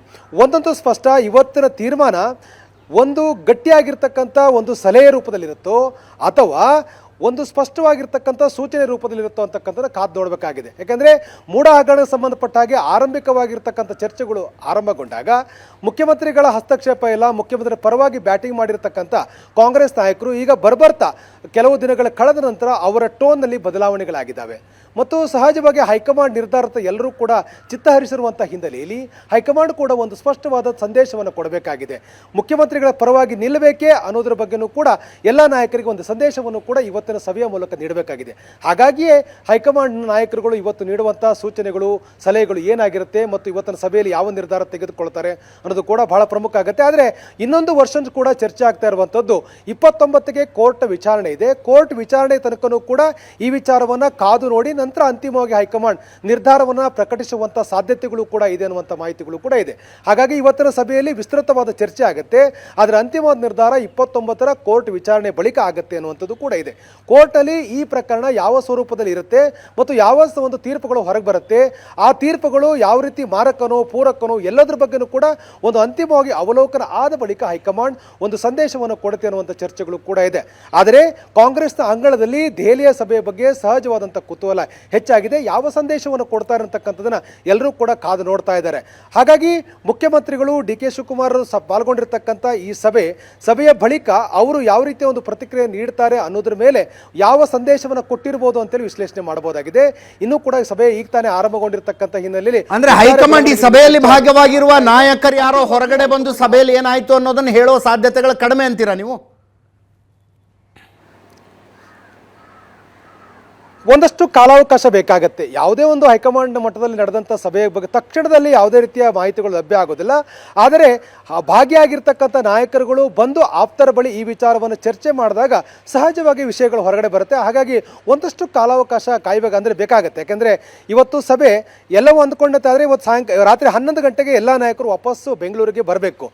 ಅಂದರೆ ಎಲ್ಲವೂ ಕೂಡ ರಾತ್ರಿ ಹೊತ್ತಿಗೆ ಒಂದು ಕ್ಲಾರಿಟಿ ಸಿಗಬಹುದು. ಅಲ್ಲಿವರೆಗೂ ಕೂಡ ಯಾವುದೇ ನಾಯಕರು ಬಂದು ಹೊರಗಡೆ ರಿಯಾಕ್ಟ್ ಮಾಡ್ತಕ್ಕಂಥ ನಾಯಕರು ಕೂಡ ಅಲ್ಲಿ ಸಭೆಯಲ್ಲಿ ಭಾಗಿಯಾಗಿಲ್ಲ. ರಾಹುಲ್ ಗಾಂಧಿ, ಮಲ್ಲಿಕಾರ್ಜುನ್ ಖರ್ಗೆ ಸೇರಿದಾಗ ಪ್ರಮುಖ ನಾಯಕರು ಯಾರು ಕೂಡ ಈ ಬಗ್ಗೆ ರಿಯಾಕ್ಟ್ ಮಾಡಲಿಕ್ಕಿಲ್ಲ. ಆದರೆ ಸಭೆಯ ಬಳಿಕ ಡಿ.ಕೆ. ಶಿವಕುಮಾರ್ ಮತ್ತು ಮುಖ್ಯಮಂತ್ರಿ ಸಿದ್ದರಾಮಯ್ಯನವರು ಸಭೆಯ ಬಳಿಕ ತಮ್ಮ ಆಪ್ತರಿಗೆ, ಅವ್ರ ಜೊತೆ ಹೋಗಿರ್ತಕ್ಕಂಥ ನಾಯಕರುಗಳಿಗೆ ಸಭೆಯಲ್ಲಿ ಆಗಿರ್ತಕ್ಕಂಥ ಒಟ್ಟಾರೆ ಬೆಳವಣಿಗೆ ಬಗ್ಗೆ ಕೊಡ್ತಕ್ಕಂಥ ಮಾಹಿತಿಗಳು ಅದು ನಂತರದಲ್ಲಿ ಬಹಿರಂಗ ಆಗ್ತಕ್ಕ, ಅಂದರೆ ಹೈಕಮಾಂಡ್ ಯಾವ ಒಂದು ವಿಚಾರದ ಬಗ್ಗೆ ಗಂಭೀರವಾಗಿ ಚರ್ಚೆಯನ್ನು ಮಾಡಿತು ಮತ್ತು ಯಾವ ಸೂಚನೆಯನ್ನು ಕೊಟ್ಟಿದ್ದಾರೆ ಅಂತಕ್ಕಂಥದ್ದು ನಂತರದಲ್ಲಿ ಗೊತ್ತಾಗ. ಆದರೆ ಅಜಿತ್ ಬಹಳ ಸ್ಪಷ್ಟವಾಗಿ ಕರ್ನಾಟಕ ರಾಜಕಾರಣದ ಮಟ್ಟಿಗೆ ಒಂದು ಸ್ಪಷ್ಟವಾದ ಸಂದೇಶ ಕೊಡುವ ರೀತಿಯಲ್ಲಿ, ಒಂದು ದಿಕ್ಸೂಚಿ ಆಗ್ತಕ್ಕಂಥ ರೀತಿಯಲ್ಲಿ ಒಂದು ನಿರ್ಧಾರ ಪ್ರಕಟ ಆಗತ್ತೆ ಅನ್ನುವಂಥ ಮಾಹಿತಿಗಳಿದೆ. ಹಾಗಾಗಿ ದೆಹಲಿ ಸಭೆಯ ಬಗ್ಗೆ ಎಲ್ಲ ಕಾಂಗ್ರೆಸ್ ನಾಯಕರು ಕೂಡ ಬಹಳ ಸಹಜವಾಗಿ ದೊಡ್ಡ ಕುತೂಹಲದಿಂದ ಆ ಕಡೆ ನೋಡ್ತಾ ಇದ್ದಾರೆ, ಯಾವ ಸಂದೇಶ ಬರ್ಬೋದು ಅಂತ ಹೇಳಿ. ಈ ಜೊತೆಗೆ ಹೋಗಿರೋರ್ನ ಯಾರನ್ನು ಕರ್ಕೊಂಡು ಹೋಗಿದ್ದಾರೆ ಅನ್ನೋದು ನಂಗೆ ಒಂದು ಸ್ವಲ್ಪ ಆಶ್ಚರ್ಯಕರ ಅನ್ನಿಸ್ತಾ ಇದೆ. KJ George, doctor Parameshwar, Govindaraju, Mahadevappa ಅವರು ಹೋಗಿದ್ದಾರೆ. Okay, yes sir. ಈಗ ಹೋಗಿರ್ತಕ್ಕಂಥವ್ರ ಪೈಕಿ ಕೆಲವರು ಭಾಳ ಮುಖ್ಯಮಂತ್ರಿ ಸಿದ್ದರಾಮಯ್ಯ ಜೊತೆ ಗುರ್ಸ್ಕೊಂಡಿರ್ತಕ್ಕಂಥ ನಾಯಕರು KJ ಜಾರ್ಜ್, ಮಹಾದೇವಪ್ಪ ಮತ್ತು ಗೋವಿಂದರಾಜ್ ಇವರೆಲ್ಲರೂ ಕೂಡ ಮುಖ್ಯಮಂತ್ರಿಗಳ ಜೊತೆ ಗುರ್ಸ್ಕೊಂಡಿರ್ತಕ್ಕಂಥವ್ರು. Doctor G. ಪರಮೇಶ್ವರ್ ಒಂದಷ್ಟು ಅಂತರ ಕಾಪಾಡಿಕೊಂಡಿರ್ತಕ್ಕಂಥ ನಾಯಕರು. ಹಾಗಾಗಿ ಸಹಜವಾಗಿ ಇವತ್ತು ಇವರೆಲ್ಲರೂ ಕೂಡ ಹೋಗಿರ್ತಕ್ಕಂಥದ್ದು ಮತ್ತು ಬೇರೆ ಬೇರೆ ರೀತಿಯಾಗಿರ್ತಕ್ಕಂಥ ಭಿನ್ನ ನಿಲುವು ಹೊಂದಿರತಕ್ಕಂಥವ್ರು ಒಂದೇ ವಿಮಾನದಲ್ಲಿ ದೆಹಲಿಗೆ ಹೋಗಿದ್ದಾರೆ. 11:38 ದೆಹಲಿಗೆ ಹೋದಂಥ ಈ ನಾಯಕರು ಈಗ ಕೇಂದ್ರದ ನಾಯಕರನ್ನು ಭೇಟಿ ಮಾಡಿದ್ದಾರೆ. ಆದರೆ ಭೇಟಿಯ ಸಂದರ್ಭದಲ್ಲಿ ಡಿ.ಕೆ. ಶಿವಕುಮಾರ್ ಮತ್ತು CM ಮಾತ್ರ ಇವತ್ತು ಸಭೆಯಲ್ಲಿ ಭಾಗವಹಿಸಿರ್ತಕ್ಕಂಥದ್ದು. ಆದರೆ ಉಳಿದಿರ್ತಕ್ಕಂಥ ಅಂದರೆ ಜಾರ್ಜ್ ಆಗಲಿ, ಮಹಾದೇವಪ್ಪ ಆಗಲಿ, ಗೋವಿಂದರಾಜ್ ಆಗಲಿ, ಜಮೀರ್ ಆಗಲಿ ಯಾರೂ ಕೂಡ ಸಭೆಯಲ್ಲಿ ಭಾಗವಹಿಸಿಲ್ಲ. ಆದರೆ ಸಭೆಯಲ್ಲಿ ಭಾಗವಹಿಸಿರ್ತಕ್ಕಂಥ ಈ ನಾಯಕರು ಹೊರಗಡೆ ಬಂದು ಈ ಉಳಿದಿರ್ತಕ್ಕಂಥ ನಾಯಕರಿಗೆ ಯಾವ ಸಂದೇಶವನ್ನು ಕೊಡ್ತಾರೆ, ಯಾವ ಮಾಹಿತಿ ಕೊಡ್ತಾರೆ ಅನ್ನೋದು ಕೂಡ ಬಹಳ ಪ್ರಮುಖ ಆಗುತ್ತೆ. ಇಲ್ಲಿ ಗಮನಿಸಬೇಕು ಅಜಿತ್, 2023 ಮೇ 18ರಂದು ಕ್ರೂಷಲ್ ಮೀಟಿಂಗ್ ದೆಹಲಿಯಲ್ಲಿ ನಡೆದಾಗ, ಯಾರು ಮುಖ್ಯಮಂತ್ರಿ ಆಗ್ತಾರೆ ಅಂತಕ್ಕಂಥ ಪ್ರಮುಖವಾದಂಥ ಸಭೆ ನಡೆಸಿದಾಗ, ಅಂದರೆ ತಡರಾತ್ರಿ ನಡೆದಂಥ ಈ ಸಭೆಯಲ್ಲಿ ಇವರೇ ನಾಯಕರುಗಳು ಭಾಗವಹಿಸಿರ್ತಕ್ಕಂಥದ್ದು. ಈ ನಾಯಕರು ಅಷ್ಟೇ ಭಾಗವಹಿಸಿರ್ತಕ್ಕಂಥ ಸಭೆಯಲ್ಲಿ ಒಂದು ಅಂತಿಮ ನಿರ್ಧಾರವನ್ನು ತೆಗೆದುಕೊಂಡು ಮುಖ್ಯಮಂತ್ರಿಯಾಗಿ ಸಿದ್ದರಾಮಯ್ಯನವರು ಆಯ್ಕೆ ಆಗಿದ್ದಾರೆ ಅಂತ ಅಧಿಕೃತನ ಘೋಷಣೆ ಮಾಡಲಾಯಿತು. ಮೇ 20ಕ್ಕೆ ಮುಖ್ಯಮಂತ್ರಿಯಾಗಿ ಸಿದ್ದರಾಮಯ್ಯ ಅಧಿಕಾರವನ್ನು ಸ್ವೀಕಾರ ಮಾಡಿದರು. ಹಾಗಾಗಿ ಸಭೆಯ ಬಳಿಕ ಹೊರಗಡೆ ಬಂದು ಸಭೆಯಲ್ಲಿ ಯಾವ ವಿಚಾರ ಚರ್ಚೆ ಆಯಿತು ಅಂತ ಹೇಳೋ ತನಕನೂ ಕೂಡ ಯಾವುದೇ ರೀತಿಯ ಮಾಹಿತಿಗಳು ತಕ್ಷಣದಲ್ಲಿ ಹೊರಬರಲಿಕ್ಕೆ ಸಾಧ್ಯತೆಗಳು ತೀರಾ ಕಡಿಮೆ ಇದೆ. ಅಂತಿಮವಾಗಿ ಇವತ್ತಿನ ಸಭೆಯಲ್ಲಿ ಯಾವ ನಿರ್ಧಾರವನ್ನು ಹೈಕಮಾಂಡ್ ತೆಗೆದುಕೊಳ್ಳುತ್ತೆ ಅನ್ನುವಂಥ ಸಹಜವಾದ ಕುತೂಹಲ ಎಲ್ಲರಲ್ಲೂ ಕೂಡ ಇದೆ ಅಜಿತ್. ಎಸ್, ಸಿದ್ದರಾಮಯ್ಯ ಬಣದ ಸಚಿವರುಗಳು ಮತ್ತು ಇತರ ಆಪ್ತರು ಮಾತ್ರ ಹೋಗಿದ್ದಾರೆ. ದಟ್ ಈಸ್ ನನಗೊಂದು ಸ್ವಲ್ಪ ಅದು ಇಂಟ್ರೆಸ್ಟಿಂಗ್ ಅನ್ನಿಸ್ತು ಅಂತ.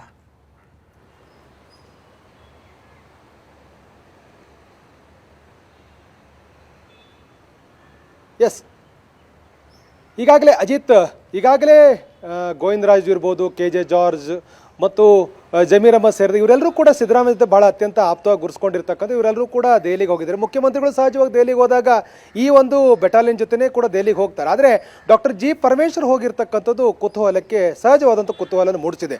Doctor G. ಪರಮೇಶ್ವರ್ ಯಾಕೆ ಹೋಗಿದ್ದಾರೆ, ಅಥವಾ ಹೈಕಮಾಂಡ್ ಯಾರನ್ನೂ ಕರೆದಿಲ್ಲ, ಯಾರಿಗೂ ಕೂಡ ಆಹ್ವಾನ ಕೊಟ್ಟಿಲ್ಲ ಅಂತಕ್ಕಂಥ ಮಾತನ್ನು ಡಿ.ಕೆ. ಶಿವಕುಮಾರ್ ಹೇಳಿದ್ದಾರೆ.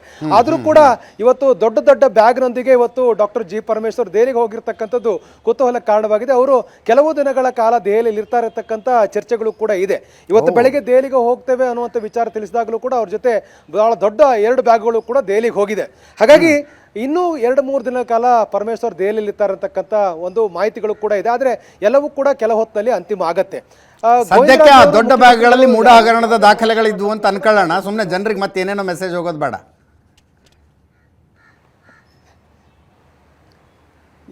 ಎಸ್ ಅಜಿತ್, ಖಂಡಿತವಾಗ್ಲೂ ಕೂಡ. ಯಾಕಂದರೆ ಬ್ಯಾಗ್ ತೆಗೆದುಕೊಂಡು ಹೋಗಿರ್ತಕ್ಕಂಥವ್ರು ಡಾಕ್ಟರ್ G. ಪರಮೇಶ್ವರ್. ಹಾಗಾಗಿ ಸಹಜವಾದ ಬೇರೆ ಬೇರೆ ರೀತಿಯಂಥ ಚರ್ಚೆಗಳು ಆಗುತ್ತೆ. ಆದರೆ ಅಲ್ಲಿ ಅವರು 2-3 ದಿನಗಳ ವಾಸ್ತವ್ಯವನ್ನು ಹೂಡ್ತಾರೆ ಅನ್ನುವಂಥ ಮಾಹಿತಿಯನ್ನು ಡಾಕ್ಟರ್ G. ಪರಮೇಶ್ವರ್ ಅವರ ಆಪ್ತ ಬಳಗದವ್ರು ಹೇಳ್ತಾ ಇರ್ತಕ್ಕಂಥದ್ದು. ಆದರೆ 2-3 ದಿನಗಳ ಪ್ರವಾಸಕ್ಕಾಗಿ ಅವರು ದೆಹಲಿಗೆ ಹೋಗಿದ್ದಾರೆ ಅನ್ನುವಂಥ ಚರ್ಚೆಗಳು ಒಂದು ಭಾಗ. ಆದರೆ ಡಾಕ್ಟರ್ G. ಪರಮೇಶ್ವರ್ ಯಾಕೆ ದೆಹಲಿಗೆ ಹೋಗಿದ್ದಾರೆ, ಮುಖ್ಯಮಂತ್ರಿಗಳ ಜೊತೆ ಹೋಗಿದ್ದಾರೆ ಅಂತಕ್ಕಂಥ ಸಹಜವಾದ ಕುತೂಹಲ ಇದೆ. ಇನ್ನುಳಿದ ಹಾಗೆ ಜಾರ್ಜು, ಮಹಾದೇವಪ್ಪ, ಜಮೀರು, ಗೋವಿಂದರಾಜ್ ಇವರೆಲ್ಲರೂ ಕೂಡ ಸಹಜವಾಗಿ ಮುಖ್ಯಮಂತ್ರಿಗಳು ಯಾವುದೇ ಪ್ರವಾಸವನ್ನು ಕೈಗೊಂಡಾಗಲೂ ಕೂಡ ದೆಹಲಿಗೆ ಹೋಗ್ತಾರೆ. ಆದರೆ ಒಂದಂತೂ ಸ್ಪಷ್ಟ. ಆದರೆ ಇವತ್ತಿನ ಸಭೆಯಲ್ಲಿ ಭಾಗವಹಿಸಿರ್ತಕ್ಕಂಥ ಪ್ರಮುಖ 6 ಜನ ನಾಯಕರುಗಳು ಯಾವ ನಿರ್ಧಾರದ ಬಗ್ಗೆ ಯಾವ ವಿಚಾರದ ಬಗ್ಗೆ ಚರ್ಚೆ ಮಾಡ್ತಾರೆ, ಯಾವ ನಿರ್ಧಾರ ತೆಗೆದುಕೊಳ್ತಾರೆ, ಮುಂಬರ್ತಕ್ಕಂಥ 4 ರಾಜ್ಯಗಳ ವಿಧಾನಸಭಾ ಚುನಾವಣೆಯ ಸಂದರ್ಭದಲ್ಲಿ ಪ್ರಸ್ತಾಪ ಆಗಬಹುದಾದಂಥ ಈ ವಿಚಾರದ ಬಗ್ಗೆ ಯಾವ ನಿಲುವನ್ನು ತಾಳ್ತಾರೆ ಮತ್ತು ಸಹಜವಾಗಿ ಇಂಡಿಯಾ ಕೂಟದಲ್ಲಿರ್ತಕ್ಕಂಥ ನಾಯಕರಿಗೆ ಯಾವ ಸಂದೇಶವನ್ನು ಕೊಡ್ತಾರೆ, ಪ್ರತಿಪಕ್ಷವನ್ನು ಹೇಗೆ ಎದುರಿಸಲಿಕ್ಕೆ ರೆಡಿ ಆಗ್ತಾರೆ, ಇವೆಲ್ಲವೂ ಕೂಡ ಸಹಜವಾದಂಥ ಕುತೂಹಲ ಇದೆ. ಇವತ್ತಿನ ಸಭೆಯಲ್ಲಿ ತೆಗೆದುಕೊಳ್ತಾ ನಿರ್ಧಾರದ ಬಗ್ಗೆ ನಾವು ಕೂಡ ಕಾತರದಿಂದ ಕಾಯ್ತಾ ಇದ್ದೇವೆ. Ajith, thank you so much Anand ನಿಮ್ಮ ಎಲ್ಲ ಮಾಹಿತಿಗೆ. ಒಂದು ಕಡೆ ತಮ್ಮ ರಾಜಕೀಯ ಬದುಕಿನ, ಸಾಮಾಜಿಕ ಬದುಕಿನ ಅತಿ ದೊಡ್ಡ ಸವಾಲನ್ನ ಮುಖ್ಯಮಂತ್ರಿಗಳು ಎದುರಿಸ್ತಾ ಇದ್ದಾರೆ, ಸಿದ್ದರಾಮಯ್ಯನವರು ಎದುರಿಸ್ತಾ ಇದ್ದಾರೆ. ಇದರದೇ ಇನ್ನೂ ಏನು ಲೆಕ್ಕ ಹತ್ತಿಲ್ಲ, ಎಲ್ಲಿಗೆ ಹೋಗಿ ನಿಲ್ಲುತ್ತಿದ್ದು ಅಂತ. ಈ ಮಧ್ಯೆ ಬಿಜೆಪಿಯ ವಿಧಾನ ಪರಿಷತ್ ಸದಸ್ಯ DS ಅರುಣ್ ಇನ್ನೊಂದು ಕಂಪ್ಲೇಂಟ್ ತಗೊಂಡು ರಾಜ್ಯಪಾಲರ ಹತ್ರ ಹೋಗಿದ್ದಾರೆ. ಕೇಸ್ ಸ್ವಲ್ಪ ಟೆಕ್ನಿಕಲ್ ಅನ್ಸುತ್ತಿದ್ದು.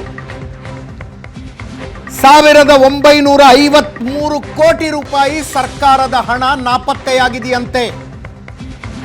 1953 ಕೋಟಿ ನಾಪತ್ತೆಯಾಗಿದೆಯಂತೆ.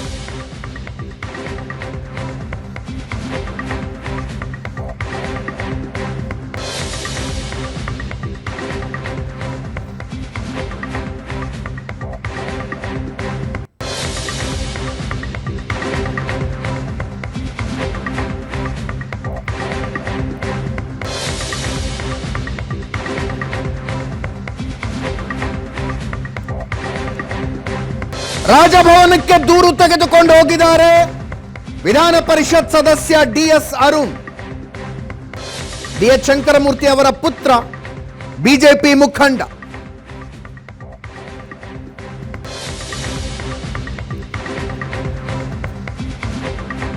ಜಿಲ್ಲಾ ಪಂಚಾಯತ್, ತಾಲೂಕು ಪಂಚಾಯತ್ನ 1953 ಕೋಟಿ. DS ಅರುಣ್ ಇದನ್ನ ಕಾಂಗ್ರೆಸ್ ಸರ್ಕಾರದ ಇನ್ನೊಂದು ಹಗರಣ ಅಂತಿದ್ದಾರೆ.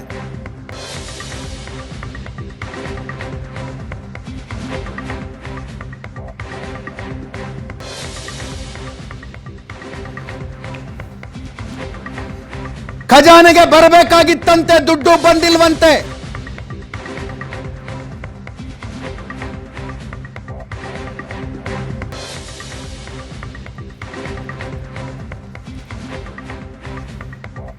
ಆ 1953 ಕೋಟಿ ಎಲ್ಲಿ ಹೋಯ್ತು?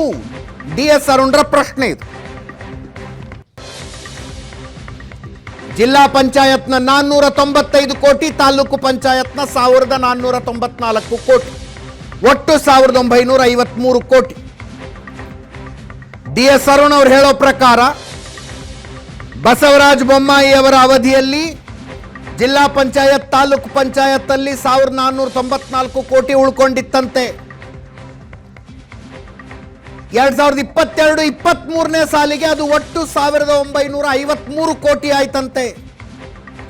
ಬಳಕೆಯಾಗದೆ ಉಳಿದಿದ್ದ ಅನುದಾನ ಇದು. ಇದು ವಾಪಸ್ ಸಂಚಿತ ನಿಧಿಗೆ ಜಮೆ ಆಗಬೇಕು, ಆದರೆ ಖಜಾನೆಗೆ ಬಂದಿಲ್ಲ.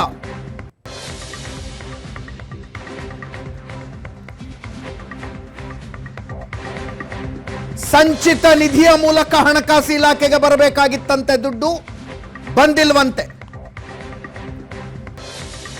ಫೈನಾನ್ಸ್ ಡಿಪಾರ್ಟ್ಮೆಂಟ್ ಈ ದುಡ್ಡು ಬಂದಿಲ್ಲ ಅಂತ ಹೇಳ್ತಿದ್ಯಂತೆ. ಎಲ್ಲಿ ಹೋಯ್ತು ಹಾಗಿದ್ರೆ ಅಂತ ಕೇಳ್ತಾ ಇದ್ದಾರೆ DS ಅರುಣ್. ಕೇಳಿಸ್ಕೊಳ್ಳಿ ಒಂದ್ಸಲ ಏನಂದ್ರು ಅಂತ. ಬೆಳಿಗ್ಗೆ ರಾಜ್ಯಪಾಲರನ್ನ ಭೇಟಿ ಮಾಡಿ ನಾನು ದೂರು ಕೊಟ್ಟು ಬಂದಿದ್ದೀನಿ. ನಾನು ಕಳೆದ ಬೆಳಗಾವಿ ಅಧಿವೇಶನದಲ್ಲಿ ಒಂದು ಕ್ವಶನ್ ಅನ್ನ ಕೇಳಿದ್ದೆ ಮಾನ್ಯ ಸಿದ್ದರಾಮಯ್ಯನವರಿಗೆ, ಫೈನಾನ್ಸ್ ಮಿನಿಸ್ಟರ್. ಇಡೀ ರಾಜ್ಯದಲ್ಲಿ ZP ಮತ್ತೆ TP ಮತ್ತು ನಿಗಮಗಳು ಈ 3 ಕಡೆಯಿಂದ ಎಷ್ಟು 22-23ಕ್ಕೆ ಎಷ್ಟು ದುಡ್ಡು ಉಳಿಕೆ ಆಗಿದೆ ಅಂತ ಕೇಳಿದ್ದೆ ನಾನು. ZP, TP ಮತ್ತೆ ನಿಗಮಗಳಲ್ಲಿ ಎಷ್ಟು ಬಾಕಿ ಉಳಿದಿದೆ, ಅನ್ಸ್ಪೆಂಟ್, ಯೂಸ್ ಆಗದೆ ಇರುವಂತಹದನ್ನ ಕೇಳಿದ್ದೆ ನಾನು. ಅವಾಗ ನನಗೊಂದು ಉತ್ತರ ಕೊಟ್ಟಿದ್ದಾರೆ ಅವರು. TPಲಿ 1494 ಕೋಟಿ, ZPಲಿ 595 ಕೋಟಿ ಉಳಿಕೆ ಆಗಿದೆ ಅಂತ ಕೊಡ್ತಾರೆ. ಉಳಿಕೆಯಾದ ಮೊತ್ತವನ್ನ ಏನಕ್ಕೆ ಉಪಯೋಗಿಸಿದ್ದೀರಾ ಅಂತ ಕೇಳಿದ್ದೆ ನಾನು. ಟ್ರೆಷರಿಗೆ ಏನಾರು ವಾಪಸ್ ಹೋಗಿದೆ ಅಂತ ಕೇಳಿ ಟ್ರೆಷರಿಗೆ ಒಂದು ಲೆಟರ್ ಬರೀತೀನಿ. ಟ್ರೆಷರಿಲೂ ಈ ದುಡ್ಡು ಜಮಾ ಆಗಿಲ್ಲ, 1494 ಕೋಟಿ ಜಮಾ ಆಗಿಲ್ಲ, 1494 ಕೋಟಿ TPದು, 595 ಕೋಟಿ ZPದು. ಮತ್ತು ಇನ್ನೊಂದು ಉತ್ತರ ಕೊಟ್ಟಿದ್ದಾರೆ, ನಿಗಮಗಳಲ್ಲಿ 22-23ಕ್ಕೆ ಅನ್ಸ್ಪೆಂಟ್ ಅಂದ್ರೆ ಬಳಕೆ ಆಗದ ಮೊತ್ತ ಏನಿದೆಯಲ್ಲ, ಆ ಬಳಕೆ ಆಗದ ಮೊತ್ತ ₹1 ಇಲ್ಲ ಅಂತ ಕೊಡ್ತಾರೆ. ಉಚಿತವಾಗಿ ನಮಗೆ ದುಡ್ಡು ಬರ್ತಾ ಇದೆ. ಅದು ಎಲ್ಲಿ ಬರ್ತಾ ಇದೆ ಅಂದ್ರೆ ರಿಕವರಿ ಆಫ್ ಎಕ್ಸಸ್ ಪೇಮೆಂಟ್ ಅಂತ ಹೇಳ್ತಾರೆ. ಅಂದ್ರೆ ನಾವು ಜಾಸ್ತಿ ಕೊಟ್ಬಿಟ್ಟಿದ್ವಿ ZPTPಗೆ, ಅದನ್ನ ರಿಕವರಿ ಮಾಡುವಂತ ಹೆಡ್ ಅಲ್ಲಿ ಅಂತ. ಹಂಗ್ ತಗೊಳಕ್ಕೆ ಆಗಲ್ಲ. ZPTPಲೂ ಕೂಡ ನಾವು ನೋಡುವಂತ ತಾಲೂಕ್ ಪಂಚಾಯತ್, ಜಿಲ್ಲಾ ಪಂಚಾಯತ್ ಅಲ್ಲಿ ಅತಿ ಹೆಚ್ಚು ಇರುವಂತದ್ದು ಸಾಮಾನ್ಯ ವರ್ಗದವರು, ಪರಿಶಿಷ್ಟ ಜಾತಿ, ಪರಿಶಿಷ್ಟ ಪಂಗಡ, ಹಿಂದುಳಿದ ವರ್ಗದವರು. ಇದು DS ಅರುಣ್ರ ಆರೋಪ. ಸರ್ಕಾರದಿಂದ ಸ್ಪಷ್ಟೀಕರಣ ಬರಬೇಕು. ಐ ಥಿಂಕ್ ಟೆಕ್ನಿಕಲ್ ಅನ್ಸುತ್ತಿದೆ, ಎಲ್ಲೋ ಒಂದು ಕಡೆ ಇರುತ್ತೆ 1900 ಚಿಲ್ಲರೆ ಕೋಟಿ, ಎಲ್ಲೋ ಒಂದು ಕಡೆ ಇರುತ್ತೆ, ಇಂಥಲ್ಲಿದೆ ನೋಡಿ ಅಂತ ವಾಪಸ್ ತರ್ತಾರೋ ಏನೋ ಗೊತ್ತಿಲ್ಲ. ಆದರೆ ಇದ್ರ ಥರ ವಾಲ್ಮೀಕಿ ಹಗರಣ ಥರ ಇನ್ಯಾವುದೋ ಅಕೌಂಟ್ಗೆ ಹೋಗಿದ್ರೆ ಏನು ಮಾಡ್ತೀರಿ? ದೂರಂತೂ ಕೊಟ್ಟಿದ್ದಾರೆ. 2 ವರ್ಷಗಳ ಹಿಂದಿನ ಪ್ರಕರಣದ ಒಂದು ಬೆಳವಣಿಗೆಯಲ್ಲಿ ಸಿದ್ದರಾಮಯ್ಯನವ್ರಿಗೆ ಇದನ್ನು ಸಂಕಷ್ಟನೇ ಅನ್ಬೋದು. ಒಂದು ಸಲ ಹಿಂಗೆ ಶುರುವಾದರೆ ಶುರುವಾಗ್ಬಿಡ್ತಾ ಇವೆಲ್ಲ. NR ರಮೇಶ್ BJP ಮುಖಂಡರು ಒಂದು ದೂರು ಕೊಟ್ಟಿದ್ರು. ಮೈಸೂರಿನಲ್ಲಿ ಸಿದ್ದರಾಮಯ್ಯನವರು ತಮ್ಮ ಆಪ್ತನಿಗೆ ದುಡ್ಡು ತಗೊಂಡು ಹುದ್ದೆ ಕೊಟ್ಟಿದ್ದಾರೆ ಅಂತ.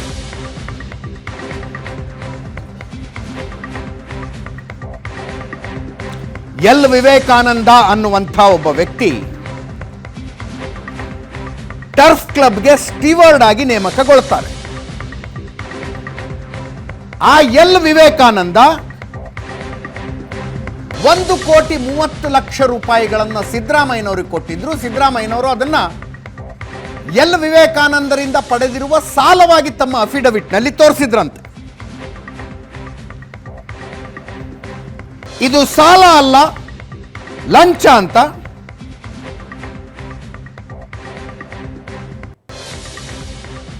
NR ರಮೇಶ್ 2022 ನವೆಂಬರ್ನಲ್ಲಿ ಕಂಪ್ಲೇಂಟ್ ಕೊಟ್ಟಿದ್ರು ಲೋಕಾಯುಕ್ತಕ್ಕೆ. ಲೋಕಾಯುಕ್ತದಲ್ಲಿ ತನಿಖೆಯಾಗಿ B ರಿಪೋರ್ಟ್ ಹಾಕಲಾಯಿತು. ಸಿದ್ದರಾಮಯ್ಯನವರು ಏನು ತಪ್ಪು ಮಾಡಿಲ್ಲ ಇದರಲ್ಲಿ ಅಂತ ಲೋಕಾಯುಕ್ತ ಪೊಲೀಸರು B ರಿಪೋರ್ಟ್ ಹಾಕಿದ್ರು. ಆ B ರಿಪೋರ್ಟ್ ಅನ್ನ NR ರಮೇಶ್ ಜನಪ್ರತಿನಿಧಿಗಳ ವಿಶೇಷ ನ್ಯಾಯಾಲಯದಲ್ಲಿ ಪ್ರಶ್ನೆ ಮಾಡಿದ್ರು. ಜನಪ್ರತಿನಿಧಿಗಳ ವಿಶೇಷ ನ್ಯಾಯಾಲಯ B ರಿಪೋರ್ಟ್ ಅನ್ನು ತಿರಸ್ಕರಿಸಿ ಮತ್ತೊಮ್ಮೆ ವಿಚಾರಣೆ ಮಾಡಿ 6 ತಿಂಗಳಲ್ಲಿ ರಿಪೋರ್ಟ್ ಕೊಡಿ ಅಂತ ಲೋಕಾಯುಕ್ತ ಪೊಲೀಸರಿಗೆ ಆದೇಶಿಸಿದ್ರು. ಲೋಕಾಯುಕ್ತ ಪೊಲೀಸರು ಆ ನಂತರ ತನಿಖೆನೂ ಮಾಡಲಿಲ್ಲ, ಏನೂ ಮಾಡಲಿಲ್ಲ. NR ರಮೇಶ್ ಮತ್ತೆ ಕೋರ್ಟಿಗೆ ಹೋಗಿದ್ದಾರೆ. ಜನಪ್ರತಿನಿಧಿಗಳ ವಿಶೇಷ ನ್ಯಾಯಾಲಯ ಈಗ ಲೋಕಾಯುಕ್ತ ಪೊಲೀಸ್ ಹಿರಿಯ ಅಧಿಕಾರಿಗಳಿಗೆ ಶೋಕಾಸ್ ನೋಟಿಸ್ ಕೊಟ್ಟಿದೆ. 6 ತಿಂಗಳಲ್ಲಿ ಪ್ರಕರಣದ ವಿಚಾರಣೆ ನಡೆಸಿ ವರದಿ ಕೊಡಿ ಅಂತ ಹೇಳಿದ್ವಿ, ಯಾಕೆ ಕೊಟ್ಟಿಲ್ಲ ಅಂತ ನಮ್ಮ ಕೋರ್ಟ್ ಬೀಟ್ ರಿಪೋರ್ಟರ್ ರಮೇಶ್ ನೇರ ಸಂಪರ್ಕದಲ್ಲಿದ್ದಾರೆ. ರಮೇಶ್, ಯಾವಾಗ ಜನಪ್ರತಿನಿಧಿಗಳ ವಿಶೇಷ ನ್ಯಾಯಾಲಯ ಹೇಳಿದ್ದು ಈ ಲೋಕಾಯುಕ್ತ ಪೊಲೀಸರ ಕಡೆಯಿಂದ ರಿಪ್ರೆಸೆಂಟೇಷನ್ ಇರಲಿಲ್ಲ ಇವತ್ತು ಕೋರ್ಟ್ನಲ್ಲಿ ಅಂತಾನೂ ಒಂದು ವಾದ ಇದೆ. ಇಲ್ಲ, ಅಲ್ಲಿಗೆ ಬಂದು ನೀವು ಸಮನ್ಸ್ ನೀವು 6 ತಿಂಗಳಲ್ಲಿ ತನಿಖೆ ಮಾಡಬೇಕು ಅಂತ ಹೇಳಿರೋದೇ ನಮಗೆ ಗೊತ್ತಿಲ್ಲ ಅಂತೇನೆ ಹೇಳಿದ್ರಂತೆ. ಏನೇನಾಯ್ತಂತ ಇವತ್ತು ಕೋರ್ಟ್ನಲ್ಲಿ? ಖಂಡಿತ ಅಜಿತ್, ಅಂದರೆ ಕೋರ್ಟ್ ಅಂದರೆ ಫೆಬ್ರವರಿ 21ನೇ ತಾರೀಕು ಕೋರ್ಟ್ ಆದೇಶವನ್ನ ಮಾಡಿತ್ತು. ಅಂದ್ರೆ ಈ ಹಿಂದೆ ಸಲ್ಲಿಸಿದ್ದಂತ B ರಿಪೋರ್ಟ್ ಅನ್ನ ಕ್ವಶನ್ ಮಾಡಿ ಏನು NR ರಮೇಶ್ ಅರ್ಜಿಯನ್ನು ಸಲ್ಲಿಸ್ತಾರೆ. ಅದನ್ನ ಪರಿಶೀಲನೆ ಮಾಡಿದಂತ ಕೋರ್ಟು ನ್ಯಾಯಾಧೀಶರು ಇದು ಸರಿ ಇಲ್ಲ, ನೀವು ಒಂದು ರೀ ಎನ್ಕ್ವೈರಿಯನ್ನ ಮಾಡಿ ರಿಪೋರ್ಟ್ ಅನ್ನ ಹಾಕಬೇಕು ಅಂತೇಳಿ 6 ತಿಂಗಳ ಕಾಲವನ್ನ ಕೊಟ್ಟು 22 ಆಗಸ್ಟ್ಗೆ ಒಂದು ತನಿಖೆ ಅಂದ್ರೆ ಕರೆಕ್ಟಾಗಿ 6 ತಿಂಗಳಿಗೆ ವಿಚಾರಣೆಯನ್ನ ಮುಂದೂಡಿಕೆ ಮಾಡಿತ್ತು. ಆ ಒಂದು ವಿಚಾರಣೆ ಬಂದಂತ ಸಂದರ್ಭದಲ್ಲಿ ಲೋಕಾಯುಕ್ತದಿಂದ ಕೂಡ ತನಿಖಾಧಿಕಾರಿ ತಿಪ್ಪೇಸ್ವಾಮಿ ಅಂತ ಅವ್ರು ಇರ್ತಾರೆ. ಸೊ ಅವ್ರನ್ನ ಕೇಳಿದ ಸಂದರ್ಭದಲ್ಲಿ ಎಲ್ಲಿ ನೀವು ಇಲ್ಲಿಯವರೆಗೆ ಏನು ತನಿಖೆಯನ್ನ ಮಾಡಿದ್ರಿ, ತನಿಖೆ ಸ್ಟೇಟಸ್ ರಿಪೋರ್ಟ್ ಏನು ಅಂತ ಕೇಳಿದ ಸಂದರ್ಭದಲ್ಲಿ ಕೋರ್ಟ್ನ ಇಂಟಿಮೇಷನ್, ಕೋರ್ಟ್ ಆರ್ಡರ್ ನಮಗೆ ತಲುಪೇ ಇಲ್ಲ ಅಂತ ಹೇಳ್ತಾರೆ. ಆ ಸಂದರ್ಭದಲ್ಲಿ ನಿಜಕ್ಕೂ ನ್ಯಾಯಾಧೀಶರು ಕೆಂಡಾಮಂಡಲ ಆಗ್ತಾರೆ. ಇದರಲ್ಲಿ ಸಾಕಷ್ಟು ಮಾಧ್ಯಮಗಳಲ್ಲಿ ವರದಿ ಆಗಿದೆ. 6 ತಿಂಗಳಾದ್ರೂ ನಿಮಗೆ ಈ ವರದಿ ಸಿಕ್ಕಿಲ್ವಾ? ನಾನೇ ಖುದ್ದಾಗಿ ಬಂದು ನಿಮ್ಮ ಕಚೇರಿಗೆ ಆದೇಶವನ್ನ ಕೊಡಬೇಕಾ? ಯಾಕೆ ನೀವು ಈ ರೀತಿಯ ನಿರ್ಲಕ್ಷ್ಯವನ್ನ ಮಾಡ್ತಾ ಇದ್ರಿ? ಇದಕ್ಕೆ ನೀವು ಉತ್ತರವನ್ನ ಕೊಡಬೇಕು ಅನ್ನುವಂಥದ್ದು ಹಿರಿಯ ಅಧಿಕಾರಿಗಳು ಉತ್ತರವನ್ನ ಕೊಡಬೇಕು ಅಂತ ನಿಟ್ಟಿನಲ್ಲಿ ಇತ್ತೀಚೆಗಷ್ಟೇ ADGP ದರ್ಜೆ ಅಧಿಕಾರಿ ಬಂದು ಚಾರ್ಜನ್ನು ತೆಗೆದುಕೊಂಡಿದ್ದಾರೆ ಅಂತೇಳಿ ಹೇಳ್ತಾರೆ. ಆಗ SP ಗೆ ಮತ್ತೆ ತನಿಖಾಧಿಕಾರಿಗೆ ಒಂದು ಶೋಕಾಸ ನೋಟಿಸನ್ನು ಕೊಟ್ಟು ಮುಂದಿನ ದಿನಾಂಕದವರೆಗೆ ನೀವು ಇದಕ್ಕೆ ಉತ್ತರವನ್ನು ಕೊಡಬೇಕು ಅನ್ನುವಂಥ ಚಾಟಿಯನ್ನು ಬೀಸಿರುವಂಥದ್ದು. ಮತ್ತೆ ಈ ಒಂದು ಪ್ರಕರಣದ ಹಿನ್ನೆಲೆ ನೋಡ್ತಾ ಹೋದ್ರೆ 2014ರಲ್ಲಿ ಸಿದ್ದರಾಮಯ್ಯನವರು ಅಂದ್ರೆ ಈ ಸ್ಟೀವರ್ಡ್ ಹುದ್ದೆಯನ್ನು ವಿವೇಕಾನಂದಗೆ ಕೊಡ್ತಾರೆ. ಕೊಡುವ 4 ದಿನದ ಮುಂದೆ ಸಿದ್ದರಾಮಯ್ಯ ಅವ್ರ ಕಡೆಯಿಂದ 1,30,00,000 ರೂಪಾಯಿ ಚೆಕ್ ರೂಪದಲ್ಲಿ ಪಡ್ಕೊಂಡಿರ್ತಾರೆ. ಅದನ್ನ ಸಾಲ ಅಂತ ತೆಗೆದುಕೊಂಡ್ರು ಕೂಡ 3 ವರ್ಷದೊಳಗೆ ಆ ಸಾಲದ ಬಗ್ಗೆ ವಾಪಸ್ ಕೊಡಬೇಕು ಅಥವಾ ತಮ್ಮ ವ್ಯವಹಾರದಲ್ಲಿ ಅದನ್ನು ತೋರಿಸ್ಕೋಬೇಕು. ವ್ಯವಹಾರದಲ್ಲಿ ತೋರಿಸಿಲ್ಲ, ಸಾಲ ವಾಪಸ್ ಕೊಟ್ಟಿಲ್ಲ, ಆದರೂ ಕೂಡ ಈ ಅವರು ಚೆಕ್ ರೂಪದಲ್ಲಿ ಹಣ ಪಡೆದಿರುವಂತದನ್ನೇ ಅವರಿಗೆ ಕೊಡುವಂತ ಸ್ಟೀವರ್ಡ್ ಹುದ್ದೆಗೆ ಫೇವರ್ ಆಗಿ ಹಣವನ್ನು ಪಡ್ಕೊಂಡಿದ್ದಾರೆ. ಹೀಗಾಗಿ ಜನಪ್ರತಿನಿಧಿ ಏನೋ ಒಂದು ಪೀಪಲ್ ರೆಪ್ರೆಸೆಂಟೇಟಿವ್ ಆಕ್ಟ್ ಅಲ್ಲಿ ಇದು ಒಂದು ತಪ್ಪನ್ನ ಮಾಡಿದರೆ ಅವರ ವಿರುದ್ಧ ಕ್ರಮ ಆಗಬೇಕು ಅನ್ನುವಂಥದ್ದು ಪ್ರಮುಖವಾದ ವಾದ ಏನೋ NR ರಮೇಶ್ ಅವರದಾಗಿತ್ತು. ಹಾಗಾಗಿ ತನಿಖೆ ಮಾಡುವ ಸಂದರ್ಭದಲ್ಲಿ ಕೂಡ ಏನೋ ಫೆಬ್ರವರಿಯಲ್ಲಿ ಇದೇ ವರ್ಷ ಫೆಬ್ರವರಿಯಲ್ಲಿ ಹಾಕಿದಂಥ B ರಿಪೋರ್ಟ್ ಅಲ್ಲಿ ಕೂಡ ಪೊಲೀಸ್ ಲೋಕಾಯುಕ್ತ ಅಧಿಕಾರಿಗಳು ಸಿದ್ದರಾಮಯ್ಯ ಅವರ ಫೇವರ್ ಆಗಿ ಕೆಲಸವನ್ನು ಮಾಡಿದ್ದಾರೆ, ಇಲ್ಲ ಒಂದ್ ಕಡೆ ಅವರ ವಿರುದ್ಧದ ಸರಿಯಾದಂಥ ತನಿಖೆ ನಡೆದಿಲ್ಲ ಅನ್ನುವಂಥದ್ದು ಕೂಡ ಅತ್ಯಂತ ಪ್ರಮುಖವಾಗಿ ಅಂದ್ರೆ ಕೋರ್ಟ್ ಗಮನಿಸಿತ್ತು. ಹಾಗಾಗಿ ಎನ್ಕ್ವೈರಿಯನ್ನು ಮಾಡಿ ರಿಪೋರ್ಟ್ ಹಾಕಿ ಅನ್ನುವಂಥದ್ದು ಅಂದ್ರೆ ರಿಪೋರ್ಟ್ ಅಲ್ಲಿ ಏನ್ ಬರುತ್ತೆ ಅನ್ನುವಂಥದ್ದು ಇನ್ವೆಸ್ಟಿಗೇಷನ್ ಮ್ಯಾಟರ್. ಆದ್ರೆ ನೀವು ಎನ್ಕ್ವೈರಿಯನ್ನೇ ಶುರು ಮಾಡಿಲ್ಲ, ಈ ನಿರ್ಲಕ್ಷ್ಯ ಯಾಕೆ ಅನ್ನುವಂಥದ್ದು ಕೋರ್ಟ್ ಖಂಡಮಂಡಲಾಗಲಿಕ್ಕೆ ಕಾರಣ ಆಗಿದೆ. ನೆಕ್ಸ್ಟ್ ಮುಂದಿನ ತಿಂಗಳು ಏನೋ ಒಂದು ಡೇಟ್ ಅನ್ನ ಕೊಟ್ಟಿದೆ ಅಜಿತ್. ಅಂದ್ರೆ ಆ ಡೇಟಿಗೆ ನೀವು ಒಂದು ಉತ್ತರವನ್ನ ಕೊಡಬೇಕು. ಉತ್ತರವನ್ನು ಕೊಡುವ ಜೊತೆಗೆ ಅಂದ್ರೆ ಈ ಯಾಕೆ ನೀವು ಈ ತನಿಖೆಯನ್ನ ಮಾಡಿರ್ಲಿಲ್ಲ, ಮುಂದೆ ತನಿಖೆ ಮಾಡೋದ್ರ ಬಗ್ಗೆ ಒಂದು ಅಫಿಡವಿಟ್ ಹಾಕಿ ಹಿರಿಯ ಅಧಿಕಾರಿಗಳು ಬಂದು ಉತ್ತರವನ್ನು ಕೊಡಬೇಕು ಅನ್ನೋ ಒಂದು ಚಾಟಿ ಬೀಸಿರುವಂತಹದ್ದು. Thank you so much Ramesh. ಇದರೊಂದಿಗೆ ಇವತ್ತಿನ ಪಾರ್ಟಿ ರೌಂಡ್ ಮುಗಿಸ್ತಾ ಇದ್ದೀನಿ. ನೇರ ದಿಟ್ಟ ನಿರಂತರ ಸುದ್ದಿಗಾಗಿ ನೋಡ್ತಾ ಇರಿ ಏಷ್ಯಾನೆಟ್ ಸುವರ್ಣ ನ್ಯೂಸ್.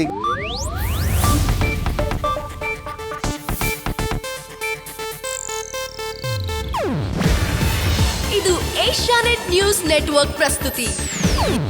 ನೀವು ನೋಡ್ತಿದ್ದೀರಾ ಏಷ್ಯಾನೆಟ್ ಸುವರ್ಣ ನ್ಯೂಸ್.